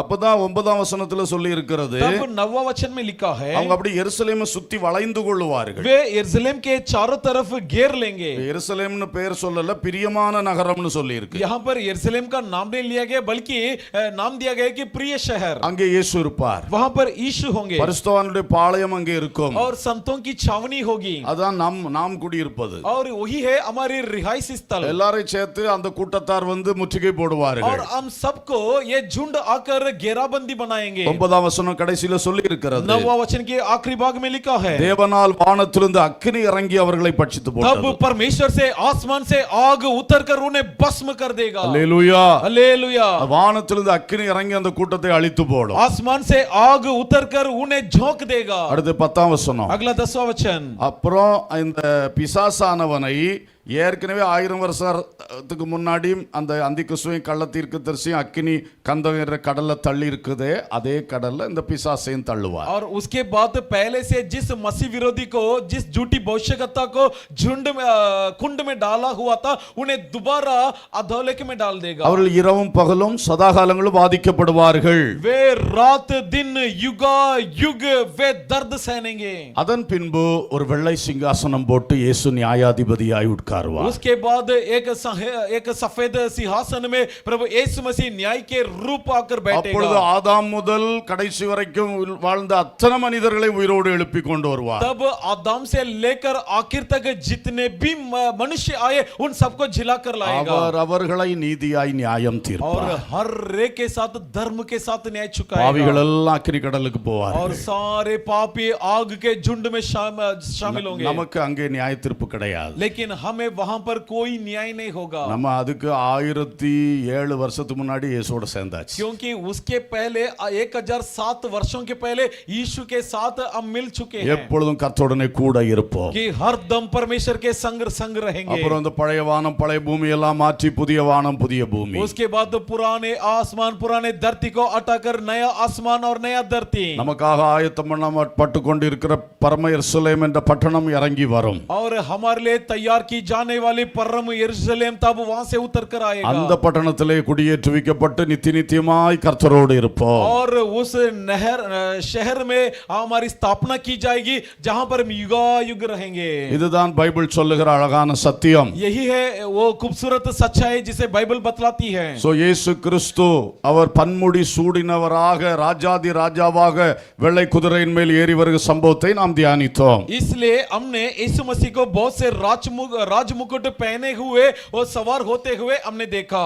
அந்த கூட்டத்தில் நாம் இருக்க வேண்டும். उस झुंड में हम भी होना चाहिए। அதற்காக இயேசுவின் ரகசிய வருகையில் நாம் எடுத்துக்கொள்ளப்பட வேண்டும். इसलिए यीशु के गुप्त आगमन में उठा लिया जाना जरूरी है। சகோதரரே, இயேசுவின் இரத்தத்தால் மீட்கப்படுங்கள். हे भाई, यीशु के लहू से छुड़ाए இயேசுவின் जाइए। பரிசுத்த ஆவியை பெற்றுக்கொள்ளுங்கள். यीशु का पवित्र आत्मा को पालो। இயேசுவோடு உடன்படிக்கை பண்ணுகிற முழுகி ஞான ஸ்நானத்தை பெற்றுக்கொள்ளுங்கள். यीशु के साथ वाचा बनाकर डूबकर बपतिस्मा ले लो। வசனம் சொல்லுகிற அந்த சத்தியத்துக்கு கீழ்ப்படியுங்கள். और वचन की सच्चाई का पालन करिए। விட்டு விலகுன்னு வசனம் எதை சொல்லுதோ அதெல்லாம் விட்டு விலகி வேறுபட்டு பரிசுத்தமாகுங்கள். और जिन किसी को वचन छोड़ने के लिए कहती है उन्हें छोड़कर अलग होकर पवित्र बनो। ஆவியோடு உண்மையோடு ஆராதிக்கிற சபையிலே நீங்கள் சேர்ந்து கொள்ளுங்கள். आत्मा और सच्चाई से आराधना की जाने वाली कलीसिया में शामिल हो जाइए। சும்மா பேருக்கு ஆராதிக்கிற பேர் கிறிஸ்துவ சபையில ஒரு காலம் ஆவிக்குரிய சபையில ஒரு காலம் வச்சு வாழாதீங்க. और जो लोग नाम के लिए जीवन व्यतीत करते हैं नामी कलीसिया और आत्मिक कलीसिया दोनों में पैर रखे ना बढ़िए। பரிசுத்த ஆவிக்கும் பரிசுத்த சத்தியத்துக்கும் பூர்ணமாய் இடமளிக்கிற அந்த ஆவிக்குரிய சபையிலே சேருங்க. परंतु आत्मिक कलीसिया में जाकर जुड़ जाओ जहां पर पवित्र आत्मा और पवित्र सच्चाई के लिए जगह दी जाती है। வசனத்தின் வழி நடப்போம். वचन के मार्गों पर चलेंगे, பரிசுத்தம் அடைவோம், पवित्र बनेंगे, கிறிஸ்துவின் வருகைக்கு ஆயத்தமாவோம். मसीह का आगमन के लिए तैयार அவர் होंगे சீக்கிரமாய் வருகிறார். क्योंकि वो जल्दी आ रहा है। எல்லாரும் கண்களை மூடி நாம் ஜெபம் பண்ணுவோம். आइए सभी आंखें बंद करें, हम प्रार्थना करें। அநேக வார்த்தைகளை கேட்டுவிட்டு சும்மா போவது சரியல்ல. और बहुत सारे वचनों को सुनकर यूं ही जाना सही नहीं। வாய் திறந்து பேசுங்கள். इसलिए मुंह खोलकर बोलिए। இயேசுவே நீர் வெண்குதிரையின் மேல் ஏறி வரும் பொழுது बोलो कि जब प्रभु यीशु आप सफेद घोड़े में बैठकर आओगे உமக்கு பின்னே புறப்படுகிற பரலோகத்தின் சேனையாய் நான் இருக்க வேண்டும். तब आपके आगे आगे चलने वाले स्वर्गीय सेना में मैं भी शामिल रहना है। அதற்காக ஆசையோடு நான் உம் கரத்தில் என்னை ஒப்புக் கொடுக்கிறேன். इसलिए बड़ी प्यास के साथ मैं अपने आप को तेरे हाथों में समर्पण करता हूँ। ஆண்டவரே உம்முடைய ரட்சிப்பை எனக்கு தாரும். हे प्रभु मुझे अपना उद्धार என் दीजिए, பாவங்கள் எல்லாம் மன்னியும். मेरे पापों को क्षमा வாய் कीजिए। திறந்து கேளுங்க. मुंह खोलकर मांगो। வாலிப தம்பி தங்கச்சி, जवान भाइयों बहनों, பாவம் உள்ள இருந்தா இயேசு பக்கத்துல போக முடியாது. यदि जब तक पाप अंदर है यीशु के पास हम जा नहीं सकते। நீ விளையாட்டுக்கா பாவம் செய்யலாம், சீரியஸா பாவம் செய்யலாம். आप तमाशा के लिए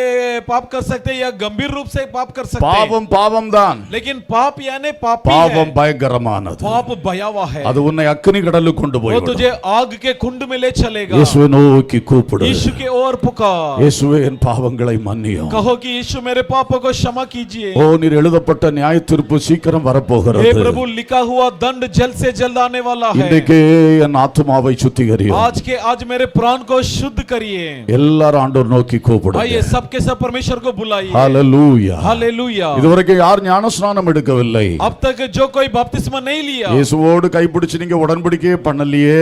यीशु के हाथ पकड़कर आपने वाचा नहीं बनाया है। திடீரென்று எக்காலம் தொனித்து இயேசு ஆகாயத்தில் வெளிப்பட்டால் என்ன செய்வீர்கள்? अचानक तुरही फूंकते हुए यीशु मसीह आसमान में प्रकट होगा तो तुम क्या करोगे? இந்த கன்வென்ஷனில் ஞானஸ்நானம் எடுக்க ஆயத்தமாக इस कन्वेंशन में बपतिस्मा लेने के लिए तैयार हो जाइए। பிதா குமாரன் பரிசுத்த ஆவியின் நாமத்தினாலே पिता पुत्र पवित्र आत्मा के नाम से அபிஷேகம் பெற்ற தேவ ஊழியர் கையிலே अभिषिक्त परमेश्वर के दासों के हाथों के अधीन தண்ணீரில் மூழ்கி ஞானஸ்நானம் பெற்றுக்கொள்ள जल வேண்டும். में डूबकर बपतिस्मा ले लीजिए। அதுதான் நீங்க இயேசுவோடு கைப்பிடித்து செய்கிற நல் மனசாட்சியின் और உடன்படிக்கை. यही है यीशु के हाथ पकड़ने का और की जाने वाली वाचा की विवेक की वाचा है। என்னை கேட்கிற சகோதரனை இனி காலம் செல்லாது. मुझे सुनने वाले भाइयों अब समय नहीं बचा। சத்தியத்தை அறிந்த நீங்கள் சத்தியத்துக்கு तुम கீழ்ப்படியுங்கள். जो सच्चाई को जान लिए सच्चाई का पालन करिए। எல்லாம் வாய் திறந்து பேசுங்க. मुंह खोलकर सब कहो। நான் பேசினதை கேட்டுட்டே இருக்கிறதுக்கு அல்ல, सिर्फ मेरी बातों को सुनने के लिए नहीं, நீங்க இயேசுவோடு பேசுங்க. बल्कि आप यीशु के साथ बात அவருடைய कीजिए। பரிசுத்த ஆவியை பெற்றுக்கொண்டீர்களா? क्या आपने उसके पवित्र आत्मा को पाया है? அது பரலோகத்தின் முத்திரை என்று சொல்லப்பட்டிருக்கிறது. और जिसे कहा गया कि स्वर्ग का मोहर है। அந்த முத்திரையை பெறாம எப்படி பரலோகத்துக்கு போக முடியும்? इस मोहर को पाए बिना स्वर्ग में जाना नामुमकिन है। இயேசுவே உமது ஆவியால் என்னை நிரப்பும் என்று வாய் திறந்து கேளுங்க. और मुंह खोलकर मांगो कि यीशु तेरे आत्मा से मुझे भर दे। என்னை நிரப்பும் ஆவியானவரே, मुझे भर दे आत्मा से। அவர் உங்களை நிரப்புவார். तब वो तुम्हें भर देगा। அவர் உங்களை ஆளுகை செய்வார். वो तुम्हें राज करेगा। அவர் உங்களை முழுமையும் பொறுப்பெடுப்பார். वो तुम्हारा जिम्मा उठाएगा। பரிசுத்த ஆவியினால் நிரப்பப்படுங்க. पवित्र आत्मा से भरा दिए जाए। இதுவரைக்கும் யாருக்கு அந்த அனுபவம் கிடைக்கலையோ, अब तक जिन किसी को यह अनुभव नहीं இப்ப मिला, இதயம் திறந்து வாஞ்சியோட கூப்பிடுங்க. अब हृदय खोलकर मुंह खोलकर बुलाओ। இந்த வேளையிலே ஆவியானவர் நிரப்ப முடியும். इस वक्त आत्मा तुम्हें भर सकता है। உன் தாகத்தை தான் அவர் எதிர்பார்க்கிறாரு. वो चाहता कि तुम प्यास करें, தாகமுள்ளவன் மேல் அந்த ஜீவ தண்ணீரை ஊற்றுவார். क्योंकि प्यासों पर जीवन का जल उंडेलता है। அந்நிய பாஷையின் வரத்தை பெற்றுக்கொள்ளணும். अन्य भाषा के वरदान को पा लेंगे ஆண்டவருக்காக ஜீவிக்க துடிதுடிப்பா எழும்பணும். और प्रभु के लिए जीवन बिताने के लिए आगे बढ़े, பரிசுத்தமாக்கப்பட்ட கூட்டத்தை தான் சேர்க்கும்படி இயேசு வருகிறார். क्योंकि संतों के झुंडों को लेने के लिए प्रभु यीशु आ रहा है। அபிஷேகம் ஞானஸ்நானம் எல்லாம் இருக்கு, अभिषेक है, बपतिस्मा सब कुछ लिया ஆனா है, வேறுபட்டு பரிசுத்தம் ஆகலையே. लेकिन जुदा होकर पवित्र नहीं हुआ। எதை விட்டு விலகுன்னு வசனம் சொல்லுதோ அதை விட்டு விலக மனம் இல்லையே. जिन किसे छोड़ने के लिए वचन कहता है उसे छोड़ने का मन नहीं है। ஆவியானவர் எந்த வசனத்தை உங்களுக்கு நினைப்பூட்டி கொண்டிருக்கிறார்? आत्मा परमेश्वर कौन सा वचन को तुम्हें याद दिला रहा है? விட்டு விட வேண்டியதை விட்டு விடுங்கள். छोड़ने वाली बातों को छोड़कर मन फिरो। இயேசுட்ட ஒரு கையும் உலகத்துக்கிட்ட ஒரு கையும் கொடுத்து வாழ முடியாது. और यीशु के पास एक हाथ, दुनिया के पास दूसरा हाथ देकर जी नहीं सकता। ரெண்டு எஜமான்களுக்கு ஊழியம் செய்ய முடியாது. दो स्वामियों का सेवा कर नहीं सकता। உலக சிநேகம் தேவனுக்கு விரோதமான பகையா இருக்கிறது. और सांसारिक प्रेम परमेश्वर के खिलाफ का बैर है। ஒன்றில் இயேசுவை நேசித்து இயேசு பின்னால வாங்க. या तो यीशु से प्रेम रखते हुए यीशु के पीछे आइए, இல்லாட்டா உலகத்தை நேசித்து உலகத்து பின்னால போங்க. या तो संसार से प्रीति रखते हुए संसार के पीछे चलो। ரெண்டு படகுலையும் கால் வைக்கலாம்னு நினைக்காத. दोनों नावों पर चलने का प्रयास ना வாய் करें। திறங்க. இன்னும் சிலர் வாய் திறக்கலையே. मुंह खोलिए, कुछ लोग अब तक मुंह नहीं கர்த்தரோடு खोला। பேசுங்கள், கர்த்தரோடு मुंह பேசுங்கள். खोलकर परमेश्वर से बातें कीजिए। ஹalleluya, हालेलुया, ஹalleluya, glory, glory, glory, महिमा, glory, महिमा, glory. महिमा, महिमा।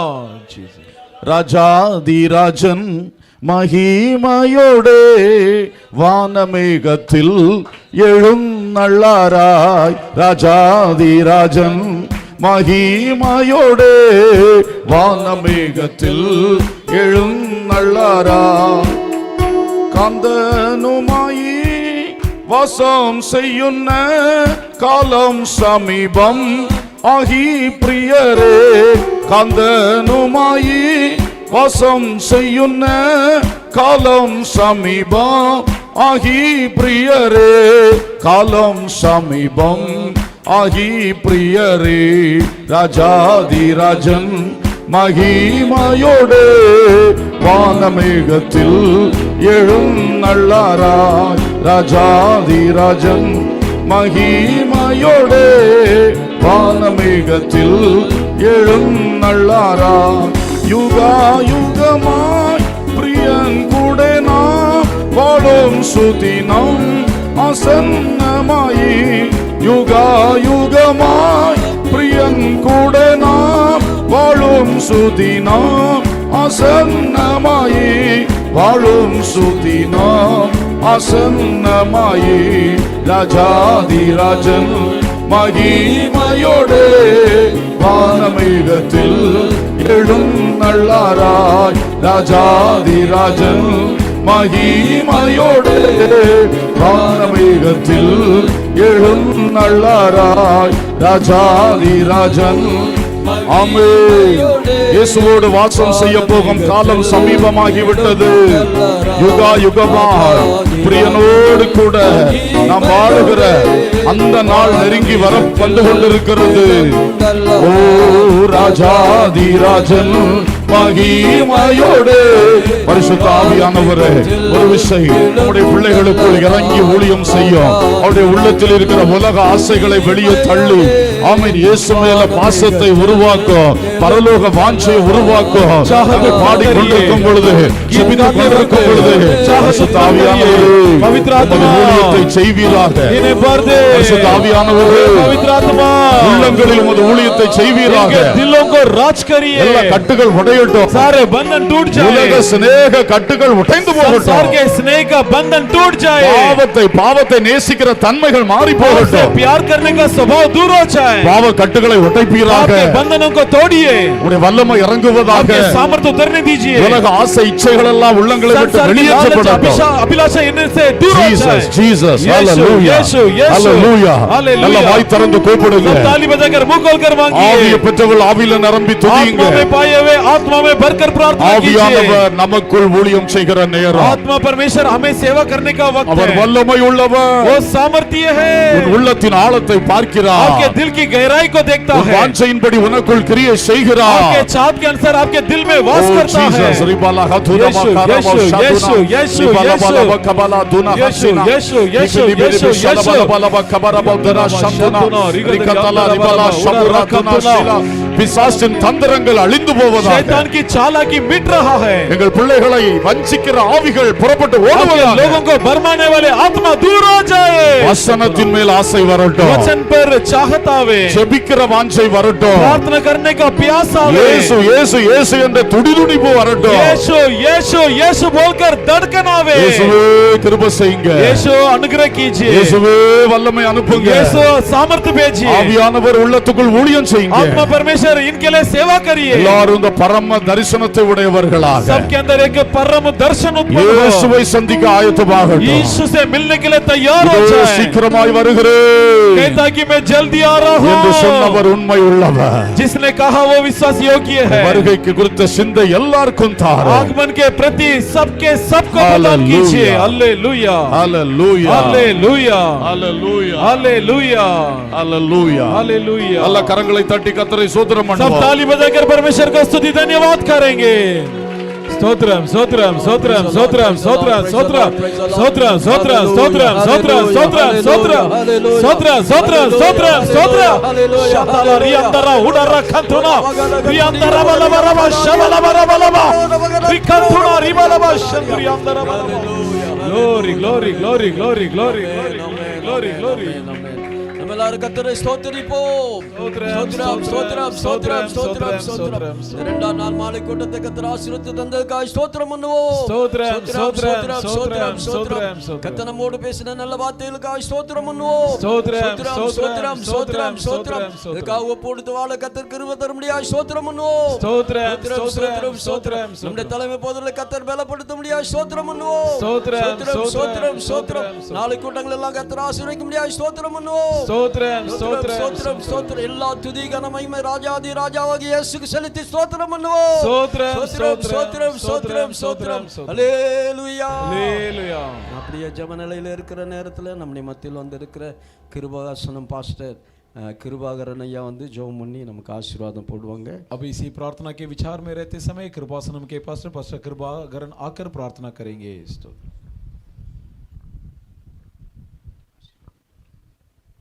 நல்ல பிதாவே, இரக்கமுள்ள இயேசுவே, கிருபை நிறைந்த நல்ல ஆண்டவரே, உம்மை துதித்து உம்முடைய நாமத்தை மகிமைப்படுத்துகிறோம். अच्छे पिता कृपालु और दयालु परमेश्वर यीशु आपकी स्तुति करते हुए आपके नाम की महिमा करते உம்முடைய हैं। பரிசுத்த பிள்ளையாம் இயேசு கிறிஸ்துவின் நாமத்தினால आपके पवित्र पुत्र यीशु मसीह के नाम से இந்த இடத்திலே 3 நாள் கூட்டங்களை தேவரீர் ஆயத்தப்படுத்தி கொடுத்ததுக்காக ஸ்தோத்திரம். इन स्थानों में 3 दिन की सभा को प्रभु परमेश्वर आयोजित किया, धन्यवाद। முதலாம் நாள் கூட்டத்தை தேவன் ஆசீர்வாதமாய் கொடுத்ததுக்காக ஸ்தோத்திரம். पहला दिन की सभा को प्रभु अपने आशीष किया, धन्यवाद। இரண்டாவது நாள் கூட்டங்களையும் தேவன் ஆசீர்வாதமாக்கி கொடுத்ததுக்காக ஸ்தோத்திரம். दूसरे दिन की सभा को भी परमेश्वर अपने आशीष किया, धन्यवाद। உம்முடைய நாமம் தெரிவிக்கப்பட்ட உம்முடைய பிள்ளைகளாகிய நாங்கள் आपके नाम धारण किए हुए आपके प्रजा हम உலகத்தின் ஆசீர்வாதத்தையே யோசித்து संसार की आशीष के पीछे चलते हुए உலகத்தை நேசித்து संसार से प्रीति रखते हुए ஆண்டவரை மறந்து प्रभु को भूलकर ஆண்டவருடைய வருகையை மறந்து परमेश्वर के आगमन को भूलकर ஆண்டவரோடு கூட பங்கு பெற வேண்டும் என்ற ஒரு எண்ணங்களை மறந்து प्रभु के साथ सहभागित होने का विचार को भूलकर இந்த உலகத்திலேயே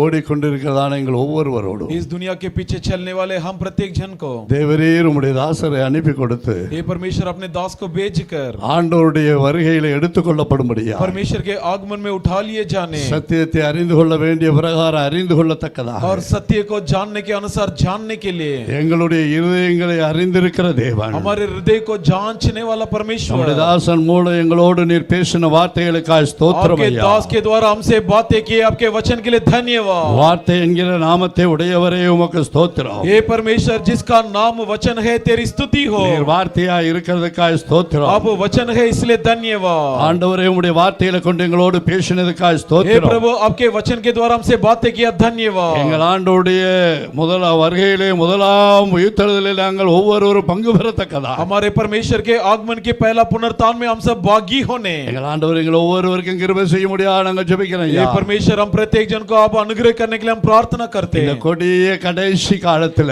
ये प्रचंड भयानक अंतिम உம்முடைய दिनों சத்திய में வசனங்களை கேட்டவர்களாய் மாத்திரமல்ல आपके सत्य वचन को न केवल हम सुने, அதன்படி நடந்து ஆண்டவருடைய ராஜ்ய வருகைக்கு நாங்கள் ஆயத்தப்படத்தக்கதாக बल्कि उसके अनुसार चलकर परमेश्वर के राज्य के लिए हम तैयार होने। ஆண்டவரே நீர் எங்களுக்கு தொடர்ந்து கிருபை செய்ய முடியாது நாங்கள் ஜெபிக்கிறோம். ये परमेश्वर परमेश्वर लगातार आप हमें अनुग्रह देने के लिए हम प्रार्थना करते हैं। பேசப்பட்ட வேத வசனங்களை நினைப்பூட்டுகிற பரிசுத்த ஆவியானவர் प्रचार किया हुआ वचन को याद दिलाने वाला पवित्र आत्मा தொடர்ந்து ஒவ்வொருவருக்கும் நினைப்பூட்டி தரும்படியாக நாங்கள் ஜெபிக்கிறோம். लगातार प्रत्येक जन को याद दिलाने के लिए हम प्रार्थना करते हैं। நாளைக்கு ஆராதனையும் மற்றபடி நடக்கிற கூட்டங்களை கர்த்தர் ஆசீர்வதிப்பீராக. कल की आराधना और शेष भागों को प्रभु आप आशीषित कीजिए। இன்னும் ஏராளமான ஜனங்கள் இந்த பகுதியில் உண்டு கர்த்தாவே. हे प्रभु इस इलाका में और बहुत सारे लोग हैं। ஜனங்களை எல்லாம் கர்த்தர் கொண்டு வரும்படியாக நாங்கள் ஜெபிக்கிறோம். उन लोगों को परमेश्वर आप लाने के लिए हम प्रार्थना करते हैं। ஆண்டவரே வருகிற வசனங்களை கேட்கிற ஜனங்கள் हे प्रभु जो वचन सुनने के लिए लोग आएंगे, ஞானஸ்நானம் பெற்று அபிஷேகம் பெற்று ஆண்டவருடைய வருகைக்கு ஆயத்தப்பட वे बपतिस्मा